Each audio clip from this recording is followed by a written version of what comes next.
ਇਹ ਕਾਨੂੰਨ ਨੇ ਦੇਖੋ ਇਹ ਨਾ ਇੱਕ ਗੂਗਲ ਤੇ ਡਾਊਨਲੋਡ ਕਰ ਲਓ। ਕਈ ਨਾ ਸਾਰਿਆਂ ਕੋਲ ਟਰਾਂਸਲੇਸ਼ਨ ਕਾਪੀਆਂ ਪਈਆਂ ਨੇ ਗੂਗਲ ਤੇ, ਭਰਾਵੋ ਕੋਈ ਨਾ ਕਰਿਓ। ਇਹ ਦੇਖ ਲਓ ਕਿੱਦਾਂ ਦਾ ਭਰਾਵੋ। ਇਹ ਖੁੱਲੀ ਮੰਡੀ ਵਾਲਾ ਜਿਹੜਾ ਨਾ ਆਪਾਂ ਨੂੰ ਇੱਕ ਲੋਲੀਪੌਪ ਦਿੱਤਾ ਜਾ ਰਿਹਾ ਹੈ, ਇਹ ਭੁੱਲ ਕੇ ਵੀ ਕਿਤੇ ਮੂੰਹ 'ਚ ਨਾ ਪਾ ਲਿਓ। ਇਹਦੇ ਥੱਲੇ ਜ਼ਹਿਰ ਹੈ ਜਿਹੜੀ ਕਿ ਆਪਾਂ ਨੂੰ ਤਾਂ ਖਤਮ ਕਰੂਗੀ, ਆਪਣੀ ਅੱਗੇ ਵਾਲੀਆਂ ਨਸਲਾਂ ਨੂੰ ਵੀ ਖਤਮ ਕਰ ਦੂ। ਅਕਾਲੀ ਗੌਰਮੈਂਟ ਦਾ ਬੀਜ ਬੀਜਿਆ ਵਾ ਆਪਣੇ, ਸਿੱਧੀ ਜੀ ਮੈਂ ਹਿਸਾਬ ਸ਼ਬਦਾਂ 'ਚ ਕਹਾਂ, ਬਾਦਲ ਸਾਹਿਬ ਨੇ ਬੀਜ ਲਾਤਾ ਸੀ ਆਪਣੇ, ਜਿਹੜਾ ਮੋਗੇ ਵਾਲਾ ਸੈਲੋ ਹੈ। ਇੱਕ ਨਾ ਮੈਂ ਸਾਡੀ ਪੋਲੀਟੀਕਲ ਪਾਰਟੀ ਦਾ ਇੱਕ 9 ਮਾਸ ਦਾ ਰਿਸ਼ਤਾ ਨਾ, ਇੱਕ ਆਪਾਂ ਉਹਨੂੰ ਕਹਿ ਦਈਏ ਇੱਕ ਤਕੀਆ ਕਲਾਮ ਸੀ, ਹੈ ਨਾ। ਉਹ ਭਰਾਵੋ ਉਹਨਾਂ ਦਾ ਗਲਤ ਸੀ। ਅਸਲੀ ਤਕੀਆ ਕਲਾਮ ਜਿਹੜਾ ਇਹ ਮੰਨ ਲਓ ਢੁਕਦਾ, ਉਹ ਆੜਤੀਏ ਤੇ ਕਿਸਾਨ ਦੇ ਰਿਸ਼ਤੇ ਤੇ ਢੁਕਦਾ, ਜਿਹਨੂੰ ਮੈਂ ਡੈਥ ਵਾਰੰਟ ਕਹਿ ਰਹੇ ਹਾਂ। ਉਹ ਇਹੀ ਹੈ ਕਿ ਉਹਨਾਂ ਨੇ ਨਾ ਮੰਨ ਲਓ MSP ਦਾ ਤਾਂ ਸ਼ਬਦ ਹੀ ਨਹੀਂ ਯੂਜ਼ ਕੀਤਾ। ਤੁਸੀਂ 3 ਕਾਨੂੰਨ ਪੜ੍ਹ ਲਿਓ, ਤੁਹਾਨੂੰ ਇੱਕ ਈਵਨ ਸਿੰਗਲ ਜਗ੍ਹਾ ਦੇ ਉੱਪਰ ਤੁਹਾਨੂੰ MSP ਦਾ ਸ਼ਬਦ ਨਹੀਂ ਮਿਲੂਗਾ। ਸਾਡੇ ਪੰਜਾਬ ਦੇ ਵਿੱਚ 68,300 ਕਿਲੋਮੀਟਰ ਸੜਕ ਹੈ ਜਿਹੜੀ ਪੇਂਡੂ ਸੜਕ ਮੰਡੀ ਬੋਰਡ ਦੇ ਪੈਸੇ ਤੋਂ ਬਣੀ ਹੋਈ ਹੈ, ਜਿਹੜਾ ਕਿ ਲਗਭਗ 4,000 ਕਰੋੜ ਇੱਕ ਸੀਜ਼ਨ ਦਾ ਟੈਕਸ ਆਉਂਦਾ। ਹੁਣ ਇਹ ਸਰਕਾਰ ਦਾ ਹੈ, ਇਹਦੇ ਉੱਪਰ ਲਿਖਿਆ ਹੋਇਆ ਹੈ impact and implications of new farmer policy. ਲੋਕਾਂ ਨੂੰ ਸਮਝਾਇਆ ਗਿਆ। ਹੁਣ ਇਹਦੇ ਉੱਪਰ ਜਿਹੜਾ ਲੋਗੋ ਦੇਖੋ ਤਾਂ ਕਿਹਦਾ ਲੱਗਿਆ ਹੋਇਆ, ਅਡਾਨੀ ਪ੍ਰੈਜ਼ੈਂਟਸ। ਹੁਣ ਸਰਕਾਰ ਦਾ ਆਰਡੀਨੈਂਸ ਹੈ, ਸਰਕਾਰ ਨੇ ਇਹਨੂੰ ਲਾਗੂ ਕਰਨਾ। ਅਡਾਨੀ ਨੂੰ ਇਹਦੇ 'ਚ ਕੀ ਦਿੱਕਤ ਹੈ ਦੱਸੋ, ਉਹ ਕਿਉਂ ਕਰ ਰਹੇ? ਆਪਾਂ ਕਹਿ ਦਈਏ ਨਾ ਇਹ ਕਾਨੂੰਨ ਹੈ, ਇਹਦੇ ਉੱਪਰ ਮੋਹਰ ਤਾਂ ਭਾਰਤ ਸਰਕਾਰ ਦੀ ਹੈ, ਪਰ ਇਹ ਜਿਹੜਾ ਬਣਿਆ ਇਹ ਅਡਾਨੀਆਂ ਅਬਾਨੀਆਂ ਦੇ ਦਫ਼ਤਰਾਂ 'ਚ ਬਹਿ ਕੇ ਬਣਿਆ ਹੋਇਆ ਕਾਨੂੰਨ ਹੈ। ਹੁਣ ਇਹਦੇ 'ਚ ਸਭ ਤੋਂ ਖਤਰਨਾਕ ਗੱਲ ਕੀ ਲਿਖੀ ਗਈ ਹੈ, ਆਪਾਂ ਠੇਕੇ ਤੇ ਜ਼ਮੀਨ ਦਿੰਦੇ ਹਾਂ ਨਾ।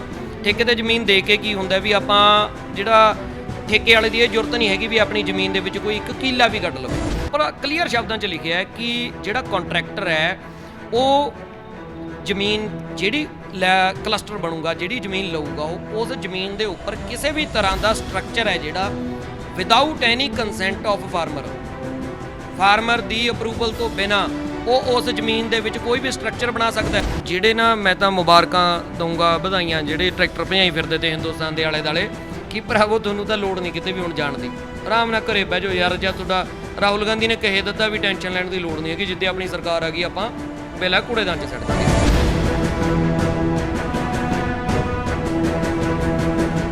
ਨਵਜੋਤ ਸਿੱਧੂ ਦੇਖੋ ਇੱਕੋ ਗੱਲ ਉਹਦੇ 'ਚ ਚੰਗੀ ਹੈ ਵੀ ਉਹਦੇ ਤੇ ਕੋਈ ਕਰਪਸ਼ਨ ਦਾ ਧੱਬਾ ਨਹੀਂ ਹੈਗਾ, ਠੀਕ ਹੈ। ਪਰ ਯਾਰ ਜਿੱਦਾਂ ਦਾ ਉਹਦਾ ਬਿਹੇਵੀਅਰ ਹੈ, ਹਰ ਜਗ੍ਹਾ ਤੇ ਰੁੱਸ ਕੇ ਭੱਜ ਜਾਣਾ, ਕੱਲ ਨੂੰ ਯਾਰ ਉਹ CM ਬਣ ਜਾਂਦਾ ਜਾਂ ਹੋ ਜਾਂਦਾ ਹੈ ਨਾ, ਕੱਲ ਨੂੰ ਯਾਰ ਕਿਸੇ ਨਾਲ ਰੁੱਸ ਕੇ ਭੱਜ ਕੇ ਉਹ ਤਾਂ ਘਰੇ ਬਹਿ ਜਾਊਗਾ ਜਾ ਕੇ।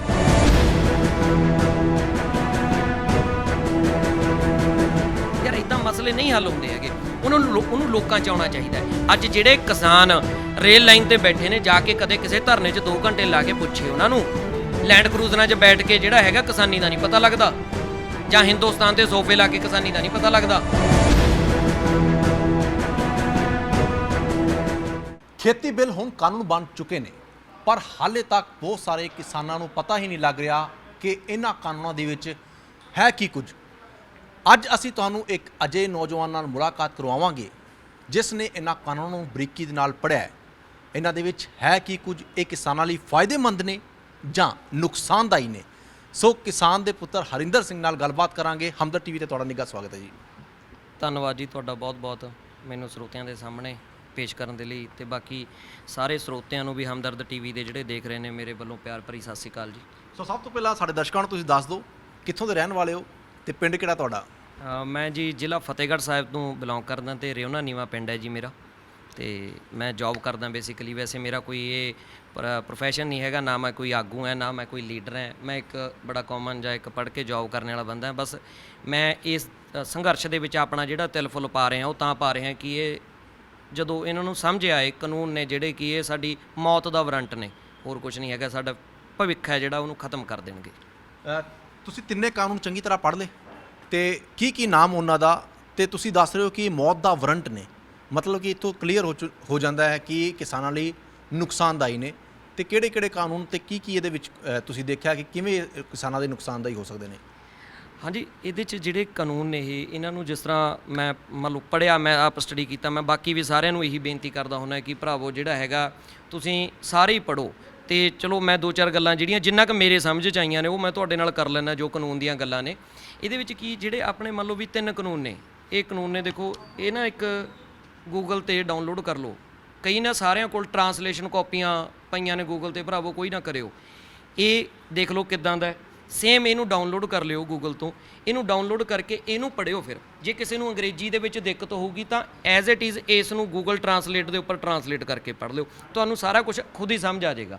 ਪਰ ਚਲੋ ਜੋ ਮੈਂ ਚੀਜ਼ਾਂ ਸਮਝੀਆਂ ਨੇ ਉਹਦੇ ਬਾਰੇ ਮੈਂ ਦੱਸਦਾ। ਹੁਣ ਕਾਫੀ ਆਪਣੇ ਜਿਹੜੇ ਭਰਾ ਨੇ ਉਹਨਾਂ ਨੂੰ ਨਾ ਮਤਲਬ ਕਾਨੂੰਨ ਦੇ ਨਾਮ ਨਹੀਂ ਪਤਾ। ਇੱਕ ਬੜੀ ਹਾਸੋਹੀਣੀ ਜੀ ਗੱਲ ਤੀ 2 ਦਿਨ ਪਹਿਲਾਂ ਨਾ, ਇੱਕ ਬੀਜੇਪੀ ਦੀ ਇੱਕ ਸੁਖਵਿੰਦਰ ਸਿੰਘ ਗਰੇਵਾਲ ਸਾਹਿਬ ਨੇ ਜਿਹੜੇ ਲੀਡਰ ਨੇ, ਇੱਕ ਚੈਨਲ ਦੇ ਉੱਪਰ ਡਿਬੇਟ ਕਰ ਰਹੇ ਸੀ ਤਾਂ ਉਹਨਾਂ ਨੂੰ ਪੁੱਛਿਆ ਗਿਆ ਕਿ ਕਾਨੂੰਨ, ਉਹ ਕਹਿੰਦੇ ਜੀ ਕਿਸੇ ਨੇ ਕਾਨੂੰਨ ਹੀ ਨਹੀਂ ਪੜ੍ਹੇ ਹੈਗੇ। ਉਹਨਾਂ ਨੂੰ ਪੁੱਛਿਆ ਗਿਆ ਤੁਸੀਂ ਨਾਮ ਦੱਸ ਦਿਓ, ਉਹਨਾਂ ਨੂੰ ਨਾਮ ਨਹੀਂ ਆਇਆ ਹੈਗਾ। ਕਹਿੰਦੇ ਜੀ ਖੇਤੀਬਾੜੀ ਸੁਧਾਰ ਬਿੱਲ ਨੇ। ਸੋ ਇਹ ਇੱਕ ਹਾਸੋਹੀਣੀ ਜਾਂ ਇੱਕ ਤਰਾਸਦੀ ਆ ਵੀ ਸਾਡੇ ਜਿਹੜੇ ਆਗੂ ਸਾਨੂੰ ਸਮਝਾਉਂਦੇ ਫਿਰਦੇ ਨੇ ਕਿ ਹਾਂ ਜਿਹੜੇ ਇਹ ਕਾਨੂੰਨ ਨੇ ਬਹੁਤ ਹੀ ਚੰਗੇ ਨੇ, ਉਹਨਾਂ ਨੂੰ ਖੁਦ ਕਾਨੂੰਨਾਂ ਦੇ ਨਾਮ ਨਹੀਂ ਪਤਾ। ਸੋ ਮੈਂ ਜਿਹੜੀਆਂ 2-4 ਗੱਲਾਂ ਨੇ ਕਾਨੂੰਨ ਬਾਰੇ ਕਰਦਾ। ਜਿਸ ਤਰ੍ਹਾਂ ਆਪਣੇ ਜਿਹੜੇ 3 ਕਾਨੂੰਨ ਨੇ, ਮੈਂ ਨਾ ਇਹਨੂੰ ਟੈਕਨੀਕਲ ਲੈਂਗੁਏਜ ਦੇ ਵਿੱਚ ਕਿਸੇ ਗੱਲ ਨੂੰ ਨਹੀਂ ਲੈ ਕੇ ਜਾਊਂਗਾ। ਆਪਣਾ ਇੱਕ ਕਾਨੂੰਨ ਹੈਗਾ farmer produce trade and commerce, ਜਿਹੜਾ ਕਿ ਪ੍ਰਮੋਸ਼ਨ ਐਂਡ ਫੈਸਿਲੀਟੇਸ਼ਨ ਹੈ, ਜਿਹਨੂੰ ਆਪਾਂ ਮੰਨ ਲਓ ਵੀ AMC, ਜਿਹਦੇ ਵਿੱਚ ਕਹਿ ਰਹੇ ਨੇ ਕਿ ਜੀ MSP ਖਤਮ ਹੋ ਜਾਣੀ ਹੈ। ਇਹ APMC ਨਾਲ ਜੁੜਿਆ ਹੋਇਆ ਜਿਹੜਾ ਕਾਨੂੰਨ ਹੈ ਜੀ। ਇਹ ਦੂਜਾ ਆਪਣਾ ਹੈਗਾ ਜੀ farmer empowerment and protection agreement on price assurance. ਇਹਨੂੰ ਆਪਾਂ ਜੇ ਸੌਖੇ ਸ਼ਬਦਾਂ ਦੇ ਵਿੱਚ ਕਰਿਆ ਜਾਵੇ ਤਾਂ ਇਹ ਕੰਟਰੈਕਟ ਫਾਰਮਿੰਗ ਕਹਿੰਦੇ ਆ ਜਿਹਨੂੰ ਆਪਾਂ। ਤੀਜਾ ਆਪਣਾ ਐਸੈਂਸ਼ੀਅਲ ਕੋਮੋਡਿਟੀਜ਼ ਹੈ, ਠੀਕ ਹੈ ਜੀ। ਇਹਦੇ ਵਿੱਚ ਜੇ ਆਪਾਂ 1 ਬਾਏ 1 ਗੱਲ ਕਰੀਏ ਤਾਂ ਜਿਹਨੂੰ ਆਪਾਂ ਖੁੱਲੀ ਮੰਡੀ ਦਾ ਨਾਮ ਦਿੰਦੇ ਆ, MSP ਵਾਲਾ ਜਿਹੜਾ ਆਪਾਂ ਕਾਨੂੰਨ ਹੈ ਭਰਾਵੋ, ਇਹ ਖੁੱਲੀ ਮੰਡੀ ਵਾਲਾ ਜਿਹੜਾ ਨਾ ਆਪਾਂ ਨੂੰ ਇੱਕ ਲੋਲੀਪੌਪ ਦਿੱਤਾ ਜਾ ਰਿਹਾ ਹੈ, ਇਹ ਭੁੱਲ ਕੇ ਵੀ ਕਿਤੇ ਮੂੰਹ 'ਚ ਨਾ ਪਾ ਲਿਓ। ਇਹਦੇ ਥੱਲੇ ਜ਼ਹਿਰ ਹੈ ਜਿਹੜੀ ਕਿ ਆਪਾਂ ਨੂੰ ਤਾਂ ਖਤਮ ਕਰੂਗੀ, ਆਪਣੀ ਅੱਗੇ ਵਾਲੀਆਂ ਨਸਲਾਂ ਨੂੰ ਵੀ ਖਤਮ ਕਰ ਦੂਗੀ। ਹੁਣ ਇਹਨਾਂ ਦੇ ਤਰੀਕੇ ਨਾ, ਜੇ ਤੁਸੀਂ ਇਹ ਕਾਨੂੰਨ ਪੜ੍ਹੋਗੇ ਜਿਹੜਾ ਮੈਂ ਤੁਹਾਨੂੰ ਦਿਖਾ ਰਿਹਾ, ਤੁਹਾਨੂੰ ਇੱਕ ਵੀ ਸ਼ਬਦ ਇਸ ਕਾਨੂੰਨ ਦੇ ਵਿੱਚ ਕਿਸਾਨ ਦੇ ਖਿਲਾਫ ਲਿਖਿਆ ਵਾ ਨਹੀਂ ਮਿਲੂਗਾ। ਪਰ ਉਹਨਾਂ ਨੇ ਐਸੀ ਇੱਕ ਇਹ ਆਪਾਂ ਕਹਿ ਦਈਏ ਵੀ ਨਾਗਵਲ ਪਾਇਆ ਨਾ ਵੀ ਕਿਸੇ ਪਾਸੇ ਨੂੰ ਕਿਸਾਨ ਭੱਜ ਨਾ ਸਕੇ।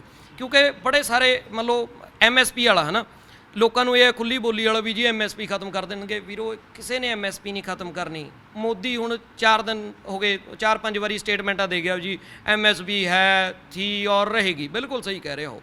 ਪਰ ਇਹਨਾਂ ਨੇ ਅਸਲੀ ਤਰੀਕਾ ਕੀ ਹੈ? ਜਿਵੇਂ ਨਾ ਇੱਕ ਜਿੱਥੇ ਕਿਤੇ ਨਾ ਆਪਾਂ ਸਿੱਧੇ ਨਾ ਪਹੁੰਚ ਸਕਦੇ ਹੋਈਏ, ਫਿਰ ਆਪਾਂ ਨੂੰ ਨਾ ਵਿੰਗ ਬਲ ਪਾਉਣੇ ਪੈਂਦੇ ਨੇ ਉਹਦੇ ਵਿੱਚ। ਸੋ ਇਹੀ ਤਰੀਕਾ ਇਹਨਾਂ ਨੇ ਅਪਣਾਇਆ। ਇਹਨਾਂ ਨੇ ਕੀ ਕਰਨਾ, ਜਿੱਦਾਂ ਸਾਡੇ ਨਾਲ ਪਹਿਲਾਂ ਕਰਦੇ ਆਏ ਨੇ। ਜਦੋਂ ਇੰਡੀਆ ਦੇ ਵਿੱਚ ਨਾ ਐਮਾਜ਼ੋਨ ਆਈ ਸੀ ਤਾਂ ਐਮਾਜ਼ੋਨ 50 ਰੁਪਏ ਦਾ ਆਰਡਰ ਹੈ ਜਿਹੜਾ ਫ੍ਰੀ 'ਚ ਡਿਲੀਵਰ ਕਰਦੀ ਸੀ। ਪਰ ਉਹਦੇ ਨਾਲ ਜਿਹੜੇ ਸਾਡੇ ਆਮ ਛੋਟੇ ਵਪਾਰੀ ਨੇ ਉਹ ਖਤਮ ਹੋ ਗਏ। ਪਰ ਅੱਜ ਦੀ ਡੇਟ ਦੇ ਵਿੱਚ ਉਹ 500 ਦਾ ਆਰਡਰ ਹੈ ਜਿਹੜਾ ਤਾਂ ਫ੍ਰੀ ਡਿਲੀਵਰ ਕਰਦੀ ਹੈ, ਕੈਪ ਲਾਤੀ ਉਹਨਾਂ ਨੇ। ਸੋ ਐਦਾਂ ਦੀਆਂ ਚੀਜ਼ਾਂ ਇਹਦੇ ਵਿੱਚ ਕਰਨੀਆਂ ਨੇ। ਇਹਦੇ ਵਿੱਚ ਇਹਨਾਂ ਨੇ ਕੀ ਕਰਨਾ, ਜੋ ਇਹਨਾਂ ਦੀ ਇੱਕ ਨਾ ਮਤਲਬ ਟਰਾਇਲ, ਇਹ ਅੱਜ ਦਾ ਨਹੀਂ ਚੱਲ ਰਿਹਾ, ਟਰਾਇਲ ਚੱਲ ਰਿਹਾ। ਅਕਾਲੀ ਗੌਰਮੈਂਟ ਦਾ ਬੀਜ ਬੀਜਿਆ ਵਾ ਆਪਣੇ, ਸਿੱਧੀ ਜੀ ਮੈਂ ਹਿਸਾਬ ਸ਼ਬਦਾਂ 'ਚ ਕਹਾਂ, ਬਾਦਲ ਸਾਹਿਬ ਨੇ ਬੀਜ ਲਾਤਾ ਸੀ ਆਪਣੇ, ਜਿਹੜਾ ਮੋਗੇ ਵਾਲਾ ਸੈਲੋ ਹੈ, ਜਿਹਦੀ ਕਿ ਸਾਰਿਆਂ ਨੂੰ ਪਤਾ ਹੀ ਹੈ ਸਟੈਂਪ ਡਿਊਟੀ ਵੀ ਉਹਨਾਂ ਨੇ ਮਾਫ ਕੀਤੀ ਸੀ, ਠੀਕ ਹੈ ਜੀ। ਉਹ ਤੋਂ ਬਾਅਦ 'ਚ ਹੋਰ ਖਾਸ ਗੱਲ, ਉਹਦੇ ਉੱਪਰ 20% ਜਿਹੜੀ ਸਬਸਿਡੀ ਦਿੱਤੀ ਸੀ ਬਣਾਉਣ ਦੇ ਉੱਪਰ ਸਾਡੇ CM ਸਾਹਿਬ ਨੇ ਕਿ ਆਓ ਇੱਥੇ ਲੁੱਟੋ ਸਾਡੇ ਕਿਸਾਨਾਂ ਨੂੰ। ਇਹਨਾਂ ਨੇ ਕਰਨਾ ਕੀ, ਇੱਦਾਂ ਦੇ ਸੈਲੋ ਖੜੇ ਹੋ ਜਾਣੇ ਨੇ।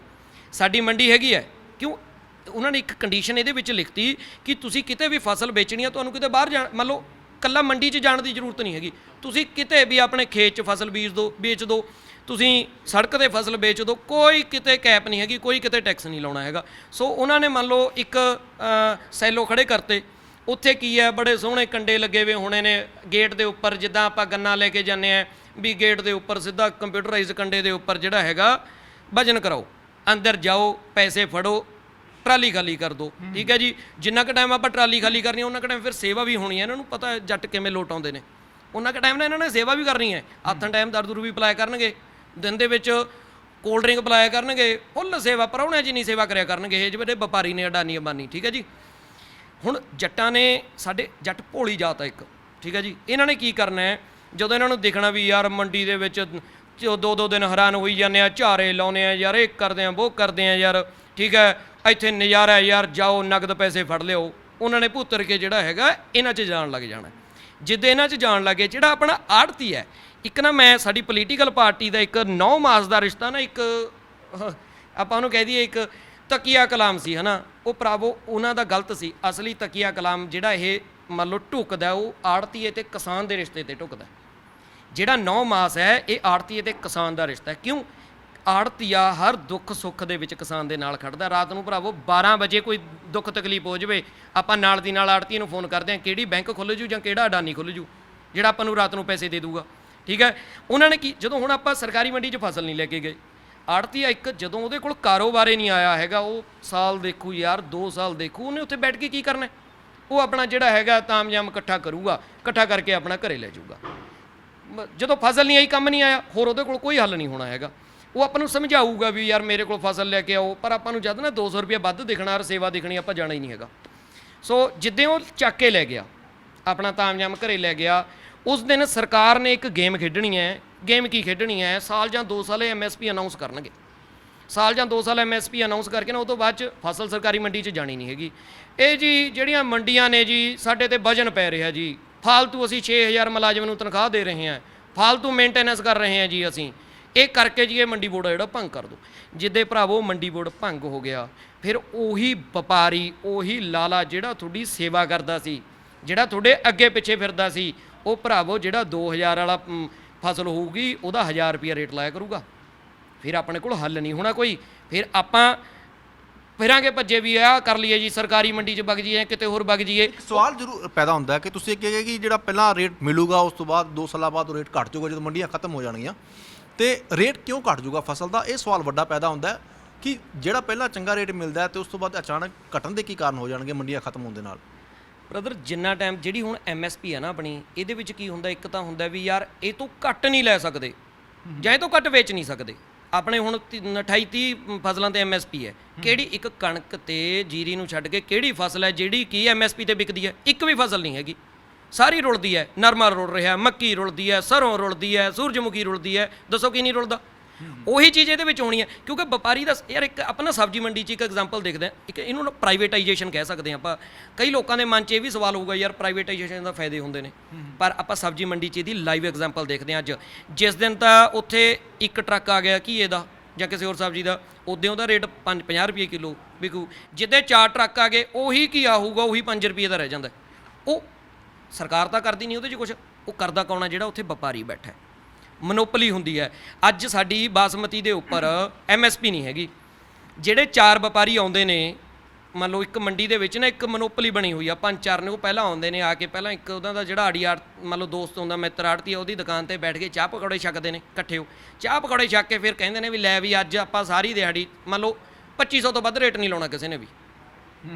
ਦੂਏ ਦਿਨ ਜਿੱਦੇ ਮਾਲ ਘੱਟ ਹੁੰਦਾ, ਚਲੋ ਯਾਰ ਅੱਜ 2800 ਲਾ ਦਾਂਗੇ, ਮਾਲ ਨਹੀਂ ਦੇਖਦਾ ਕੋਈ, ਮਨੋਪਲੀ ਹੈ ਆਪਸੀ ਵੀ। ਜਿੰਨਾ ਜੋ ਆਪਣਾ ਜੀ ਕਰੂਗਾ, ਜਿੱਦਾਂ ਜੀ ਕਰੂਗਾ ਉੱਦਾਂ ਕਰਾਂਗੇ। ਹੁਣ ਉੱਥੇ ਹੱਲ ਨਹੀਂ ਹੁੰਦਾ। ਜੇ ਤਾਂ ਉੱਥੇ ਸਰਕਾਰੀ ਮੰਨ ਲਓ ਖਰੀਦ ਹੋਵੇ, ਫਿਰ ਤਾਂ ਆਪਾਂ ਕਹੀਏ ਵੀ ਭਾਈ ਮੈਂ ਇੰਨੇ ਨੂੰ ਦਊਂਗਾ, ਲੈਣੀਆਂ ਲੈ, ਨਹੀਂ ਜਾ ਭੱਜਾ।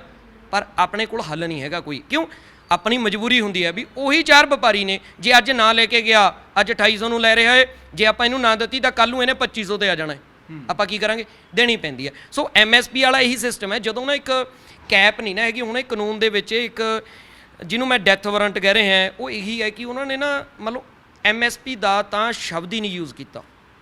ਤੁਸੀਂ 3 ਕਾਨੂੰਨ ਪੜ੍ਹ ਲਿਓ, ਤੁਹਾਨੂੰ ਇੱਕ ਈਵਨ ਸਿੰਗਲ ਜਗ੍ਹਾ ਦੇ ਉੱਪਰ ਤੁਹਾਨੂੰ MSP ਦਾ ਸ਼ਬਦ ਨਹੀਂ ਮਿਲੂਗਾ। ਕਿਉਂ ਨਹੀਂ ਕੀਤਾ?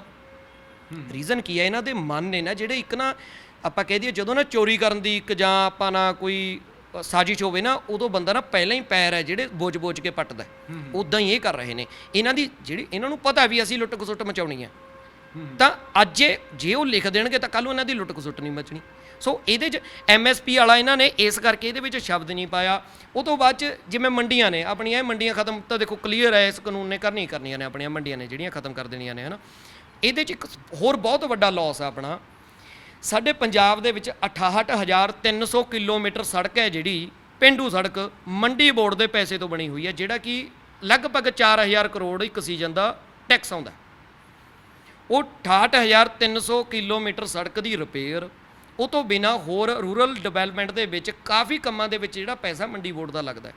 ਹੁਣ ਜਿੱਦਾਂ ਮੰਡੀ ਬੋਰਡ ਭੰਗ ਹੋਊਗੀ ਤਾਂ ਉਹਦੀ ਰਿਪੇਅਰ ਕੌਣ ਕਰੂਗਾ? ਉਹ ਪੈਸਾ ਕੌਣ ਲਾਊਗਾ? ਪਰ ਇਹ ਜਿਹੜਾ 4000 ਕਰੋੜ ਤੁਸੀਂ ਰੁਪਇਆ ਦੱਸ ਰਹੇ ਹੋ, ਇਹ 4000 ਕਰੋੜ ਦੇ ਵਿੱਚੋਂ 2000 ਲੱਗਦਾ ਸੜਕਾਂ ਦੇ ਉੱਤੇ, 2000 ਤਾਂ ਗੋਲਮੋਲ ਹੋ ਜਾਂਦਾ, ਪਰ ਇਹ ਵੀ ਸਰਕਾਰ ਦੇ ਬਜਟ ਦੇ ਵਿੱਚ ਨਹੀਂ ਜਾਂਦਾ ਪੈਸਾ, ਉੱਥੇ ਕਾਊਂਟ ਨਹੀਂ ਹੁੰਦਾ।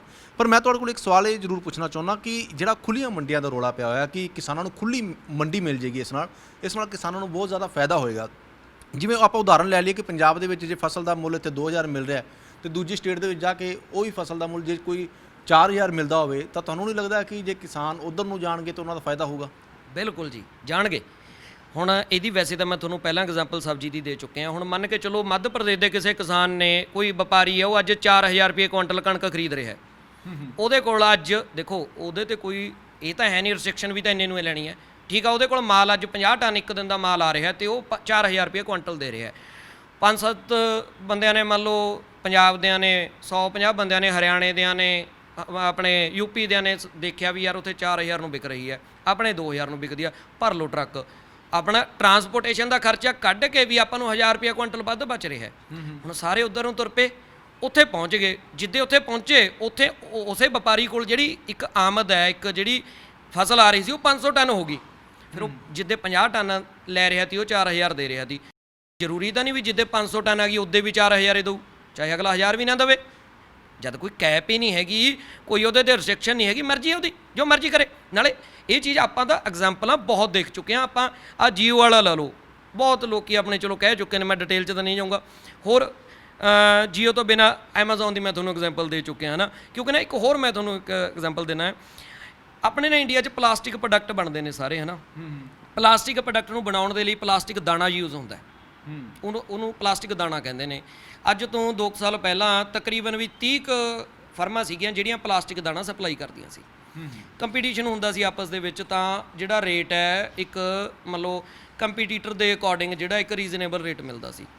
ਪਰ ਅੱਜ ਤੁਸੀਂ ਸਾਰੇ ਗੂਗਲ ਕਰਕੇ ਦੇਖ ਸਕਦੇ ਹੋ ਇਹ ਚੀਜ਼ ਨੂੰ। ਅੱਜ ਦੀ ਡੇਟ ਦੇ ਵਿੱਚ ਸਾਰਾ ਜਿਹੜਾ ਪਲਾਸਟਿਕ ਦਾਣੇ ਦੇ ਉੱਪਰ ਕਬਜ਼ਾ ਹੈ ਉਹ ਰਿਲਾਇੰਸ ਦਾ। ਟੋਟਲੀ ਸਿਰਫ ਇੱਕ ਫਰਮ ਹੈ, ਉਹ ਕੀ ਕਰਦੀ ਹੈ, ਡੇਲੀ ਰੇਟ ਤੈਅ ਕਰਦੀ ਹੈ ਪਲਾਸਟਿਕ ਦਾਣੇ ਦਾ। ਮੰਨ ਲਓ ਇੱਕ ਦਿਨ ਪਹਿਲਾਂ ਮਾਲ ਦੀ ਬੁਕਿੰਗ ਕਰਤੀ, ਜੇ ਮੰਨ ਲਓ ਅੱਜ ਹੈ ਜਿਹੜੀ 100 ਟਨ ਦੀ ਬੁਕਿੰਗ ਹੋ ਗਈ ਵੀ ਕੱਲ੍ਹ ਨੂੰ ਮਾਲ ਚਾਹੀਦਾ ਨਾ, ਰਾਤ ਨੂੰ 12 ਵਜੇ ਰੇਟ ਚੇਂਜ ਹੁੰਦਾ, ਠੀਕ ਹੈ ਜੀ। ਜਿੱਦੇ ਤਾਂ ਸੇਲ ਜ਼ਿਆਦਾ ਹੈ ਉੱਦੇ ਤਾਂ 2 ਰੁਪਏ ਵਧਾ ਦੇਣੇ ਨੇ, ਜਿੱਦੇ ਸੇਲ ਘੱਟ ਹੈ ਉਹਦੇ 50 ਪੈਸੇ ਘਟਾ ਲੈਣੇ ਨੇ। ਉਹਨੂੰ ਰੋਕ ਤਾਂ ਕੋਈ ਨਹੀਂ ਸਕਦਾ, ਉਹਦੀ ਮਰਜ਼ੀ ਹੈ। ਜਿੰਨੀ ਮਰਜ਼ੀ ਲੁੱਟ ਖਸੁੱਟ ਮਚਾਵੇ, ਉਹ ਮਚਾ ਰਿਹਾ। ਐਦਾਂ ਹੀ ਲੁੱਟ ਖਸੁੱਟ ਹੈ ਜਿਹੜੀ ਆਪਣੀਆਂ ਫਸਲਾਂ ਨਾਲ ਮਚਣੀ ਹੈ। ਇਹਨਾਂ ਨੇ ਮਨਮਾਈਆਂ ਕਰਨੀਆਂ ਨੇ, ਜੋ ਇਹਨਾਂ ਦਾ ਕਿਉਂ ਰੋਕਣ ਵਾਲਾ ਕੋਈ ਨਹੀਂ ਹੈਗਾ। ਅੱਛਾ, ਕਈ ਬੰਦਿਆਂ ਦਾ ਸਵਾਲ ਹੋਊਗਾ ਇੱਕ ਵੀ ਯਾਰ ਅਡਾਨੀ ਅਬਾਨੀ ਨੂੰ ਇਹ ਕਿਉਂ ਟਾਰਗੇਟ ਕਰ ਰਹੇ ਆ। ਮੈਂ ਨਾ ਇਹਦੇ ਉੱਪਰ ਇੱਕ ਤੁਹਾਨੂੰ ਪੋਸਟ ਦਿਖਾਉਣਾ ਹੈ। ਅਡਾਨੀਆਂ ਜਾਂ ਅਬਾਨੀਆਂ ਦਾ ਆਪਾਂ ਕਹਿ ਸਕਦੇ ਹਾਂ। ਇੱਕ ਨਾ ਵੈਬੀਨਾਰ ਹੋਇਆ ਆਪਣੇ ਦਿੱਲੀ ਦੇ ਵਿੱਚ, ਜਿਹਨੂੰ ਆਪਾਂ ਆਨਲਾਈਨ ਇੱਕ ਸੈਮੀਨਾਰ ਟਾਈਪ ਹੁੰਦਾ ਹੈ। ਸ਼੍ਰੀ ਨਰਿੰਦਰ ਸਿੰਘ ਤੋਮਰ ਜੀ ਨੇ ਇਹ ਜਿਹੜਾ ਹੈਗਾ ਸਪੀਚ ਕੀਤੀ ਸੀ ਇਹਦੇ ਵਿੱਚ। ਹੁਣ ਇਹ ਸਰਕਾਰ ਦਾ, ਇਹਦੇ ਉੱਪਰ ਲਿਖਿਆ ਹੋਇਆ ਹੈ impact and implications of new farmer policy. ਲੋਕਾਂ ਨੂੰ ਸਮਝਾਇਆ ਗਿਆ। ਹੁਣ ਇਹਦੇ ਉੱਪਰ ਜਿਹੜਾ ਲੋਗੋ ਦੇਖੋ ਤਾਂ ਕਿਹਦਾ ਲੱਗਿਆ ਹੋਇਆ, ਅਡਾਨੀ ਪ੍ਰੈਜ਼ੈਂਟਸ। ਹੁਣ ਸਰਕਾਰ ਦਾ ਆਰਡੀਨੈਂਸ ਹੈ, ਸਰਕਾਰ ਨੇ ਇਹਨੂੰ ਲਾਗੂ ਕਰਨਾ। ਅਡਾਨੀ ਨੂੰ ਇਹਦੇ 'ਚ ਕੀ ਦਿੱਕਤ ਆ ਦੱਸੋ, ਉਹ ਕਿਉਂ ਕਰ ਰਿਹਾ ਅਡਾਨੀ ਪ੍ਰੈਜ਼ੈਂਟਸ। ਸੋ ਇਹ ਜਿਹੜਾ ਆਪਾਂ ਕਹਿ ਦਈਏ ਨਾ ਇਹ ਕਾਨੂੰਨ ਹੈ, ਇਹਦੇ ਉੱਪਰ ਮੋਹਰ ਤਾਂ ਭਾਰਤ ਸਰਕਾਰ ਦੀ ਹੈ, ਪਰ ਇਹ ਜਿਹੜਾ ਬਣਿਆ ਇਹ ਅਡਾਨੀਆਂ ਅਬਾਨੀਆਂ ਦੇ ਦਫ਼ਤਰਾਂ 'ਚ ਬਹਿ ਕੇ ਬਣਿਆ ਹੋਇਆ ਕਾਨੂੰਨ ਹੈ। ਕਿਉਂਕਿ ਇੱਕ ਵੀ ਗੱਲ ਜਦੋਂ ਕਿਸਾਨਾਂ ਦੇ ਹੱਕ ਦੀ ਲਿਖੀ ਹੋਈ ਨਹੀਂ ਗਈ। ਹੋਰ ਬੜੇ ਪੁਆਇੰਟ ਨੇ, ਜੇ ਆਪਾਂ ਡਿਟੇਲ ਦੇ ਵਿੱਚ ਚਲੇ ਜਾਈਏ, ਜਿਸ ਤਰ੍ਹਾਂ ਹੁਣ MSP ਵਾਲਾ ਹੈ ਨਾ, ਕੋਈ ਉਹਦੇ ਉੱਪਰ ਜਿਹੜਾ ਹੈਗਾ ਘੱਟ ਮੰਨ ਲਓ ਜੇ ਰੇਟ ਲਾਉਂਦਾ ਤਾਂ ਉਹਨੂੰ ਕੋਈ ਰੋਕ ਨਹੀਂ ਸਕਦਾ, ਹੈ ਨਾ। ਦੂਜੀ ਗੱਲ ਇੱਕ ਜਿਹੜੀ ਹੈਗੀ ਹੈ ਮੰਡੀ ਬੋਰਡ ਦੀ ਵੀ ਆਪਾਂ ਚਲੋ ਕਰੇ ਲਈ, ਹੈ ਨਾ। ਹੁਣ ਮੰਨ ਲਓ ਕਿਸੇ ਤਰ੍ਹਾਂ ਦੀ ਕੋਈ ਪੈਨਲਟੀ ਨਹੀਂ ਚਾਰਜ ਹੋਣੀ। ਜੇ ਕੋਈ ਮੰਨ ਲਓ ਵਪਾਰੀ ਹੈ ਜਿਹੜਾ ਕਿਸੇ ਦਾ ਸ਼ੋਸ਼ਣ ਕਰ ਰਿਹਾ ਹੈ, ਕਿਸੇ ਤਰ੍ਹਾਂ ਦੀ ਪੈਨਲਟੀ ਨਹੀਂ ਚਾਰਜ ਹੋਣੀ। ਹੁਣ ਇੱਕ ਇਹਦੇ 'ਚ ਬੜੇ BJP ਵਾਲੇ ਉਹ ਕਰ ਰਹੇ ਨੇ, ਲੋਕਾਂ ਨੂੰ ਮੂਰਖ ਬਣਾ ਰਹੇ ਨੇ। 3 ਦਿਨਾਂ 'ਚ ਪੇਮੈਂਟ ਹੋ ਜਾਊਗੀ ਜੀ। ਯਾਰ ਇਹ ਕਾਨੂੰਨ ਪੜ੍ਹੋ, ਇਹਦੇ ਵਿੱਚ ਲਿਖਿਆ ਗਿਆ ਕਿ 3 ਦਿਨਾਂ 'ਚ ਪੇਮੈਂਟ ਹੋ ਜਾਊਗੀ। ਪਰ ਜੇ 3 ਦਿਨਾਂ 'ਚ ਉਹਨੇ ਪੇਮੈਂਟ ਨਾ ਕੀਤੀ ਫਿਰ ਕੀ ਹੋਊਗਾ? ਉਹਦੀ ਡੈਫੀਨੇਸ਼ਨ ਦੇਣੀ ਚਾਹੀਦੀ ਸੀ ਨਾ ਵੀ ਭਾਈ ਜੇ 3 ਦਿਨ 'ਚ ਪੇਮੈਂਟ ਨਾ ਹੋਈ ਤਾਂ ਇਹਦੇ 'ਤੇ ਕ੍ਰਿਮੀਨਲ ਪਰਚਾ ਦਰਜ ਹੋਊਗਾ ਜਾਂ ਸਿਵਲ ਸੂਟ ਦਰਜ ਹੋਊਗਾ। ਆਪਣੇ ਕੋਲ ਅਧਿਕਾਰ ਹੋਊਗਾ ਸਿਵਲ ਸੂਟ ਕਰਨ ਦਾ, ਪਰ ਇੱਕ ਵੀ ਜਗ੍ਹਾ 'ਤੇ ਡੈਫੀਨੇਸ਼ਨ ਨਹੀਂ ਦਿੱਤੀ ਗਈ ਜੇ ਉਹਨੇ ਪੇਮੈਂਟ ਨਾ ਦਿੱਤੀ ਤਾਂ ਉਸ ਬੰਦੇ ਦੇ ਉੱਪਰ ਕੋਈ ਐਕਸ਼ਨ ਹੋਊਗਾ ਜਾਂ ਨਹੀਂ ਹੋਊਗਾ। ਸੋ ਐਦਾਂ ਦੇ ਜਿਹੜੇ ਹੈਗੇ ਨੇ ਇਹ ਨਾ ਬੜੇ ਹੋਰ ਵੀ ਬਹੁਤ ਪੁਆਇੰਟ ਨੇ ਜਿਹੜੇ ਹੈਗੇ ਨੇ। ਜੇ ਡਿਟੇਲ ਦੇ ਵਿੱਚ ਤਾਂ ਮੇਰੇ ਖਿਆਲ 'ਚ ਆਪਾਂ ਨੂੰ 2 ਘੰਟੇ ਇਕੱਲੇ ਟੋਟਲੀ ਸਾਰੇ ਪੁਆਇੰਟ ਨੇ ਜਿਹੜੇ ਕਿਸਾਨ ਦੇ ਵਿਰੁੱਧ 'ਚ ਨੇ। 2 ਘੰਟੇ ਆਪਾਂ ਨੂੰ ਮਿਨੀਮਮ ਜਿਹੜੇ ਹੈਗੇ ਨੇ ਇੱਕ ਕਾਨੂੰਨ ਦੇ ਉੱਪਰ ਚਾਹੀਦੇ ਨੇ। ਸੋ ਇੱਕ ਵੱਡਾ ਸਵਾਲ ਇਹ ਵੀ ਹੈਗਾ ਕਿ ਬਹੁਤ ਸਾਰੇ ਕਿਸਾਨ ਇਹ ਸੋਚਦੇ ਨੇ ਕਿ ਉਹਨਾਂ ਦੀ ਜਿਹੜੀ ਜ਼ਮੀਨਾਂ ਹੈਗੀਆਂ ਨੇ, ਇਸ ਗੱਲ ਦਾ ਰੋੜਾ ਵੀ ਪਿਆ ਰਿਹਾ ਪੰਜਾਬ ਦੇ ਵਿੱਚ ਕਿ ਉਹ ਪ੍ਰਾਈਵੇਟ ਕੰਪਨੀਆਂ ਪਹਿਲਾਂ ਲੀਜ਼ 'ਤੇ ਲੈਣਗੀਆਂ, ਉਸ ਤੋਂ ਬਾਅਦ ਉਹਨਾਂ ਉੱਤੇ ਕਰਜ਼ੇ ਵੀ ਲੈਣਗੀਆਂ ਤੇ ਹੌਲੀ ਹੌਲੀ ਜਦੋਂ ਕਿਸਾਨ ਚਾਹੇਗਾ ਤਾਂ ਉਹ ਜ਼ਮੀਨ ਉਹ ਵੇਚ ਨਹੀਂ ਸਕਦੀਆਂ। ਤੇ ਲੀਜ਼ ਵਾਲਾ ਕੀ ਫੰਡਾ ਹੈਗਾ ਇਸ ਵਿੱਚ, ਦੇਖਿਆ ਤੁਸੀਂ ਉਹ? ਬਿਲਕੁਲ ਬ੍ਰਦਰ, ਉਹ ਦੂਜਾ ਕਾਨੂੰਨ ਆ ਗਿਆ ਆਪਣਾ, ਕੀ ਨਾਮ ਉਹਦਾ? ਜਿਹਦੇ ਜਿਹਦੇ ਵਿੱਚ ਜਿਹੜਾ ਆ ਗਿਆ ਆਪਣਾ, ਇਹ ਵੀ ਸੇਮ ਜਿਹੜਾ ਹੈਗਾ ਮੰਨ ਲਓ ਉਹੀ ਭਾਰਤ ਸਰਕਾਰ ਵਾਲੇ ਉਹਦੇ ਉੱਪਰ ਹੈ।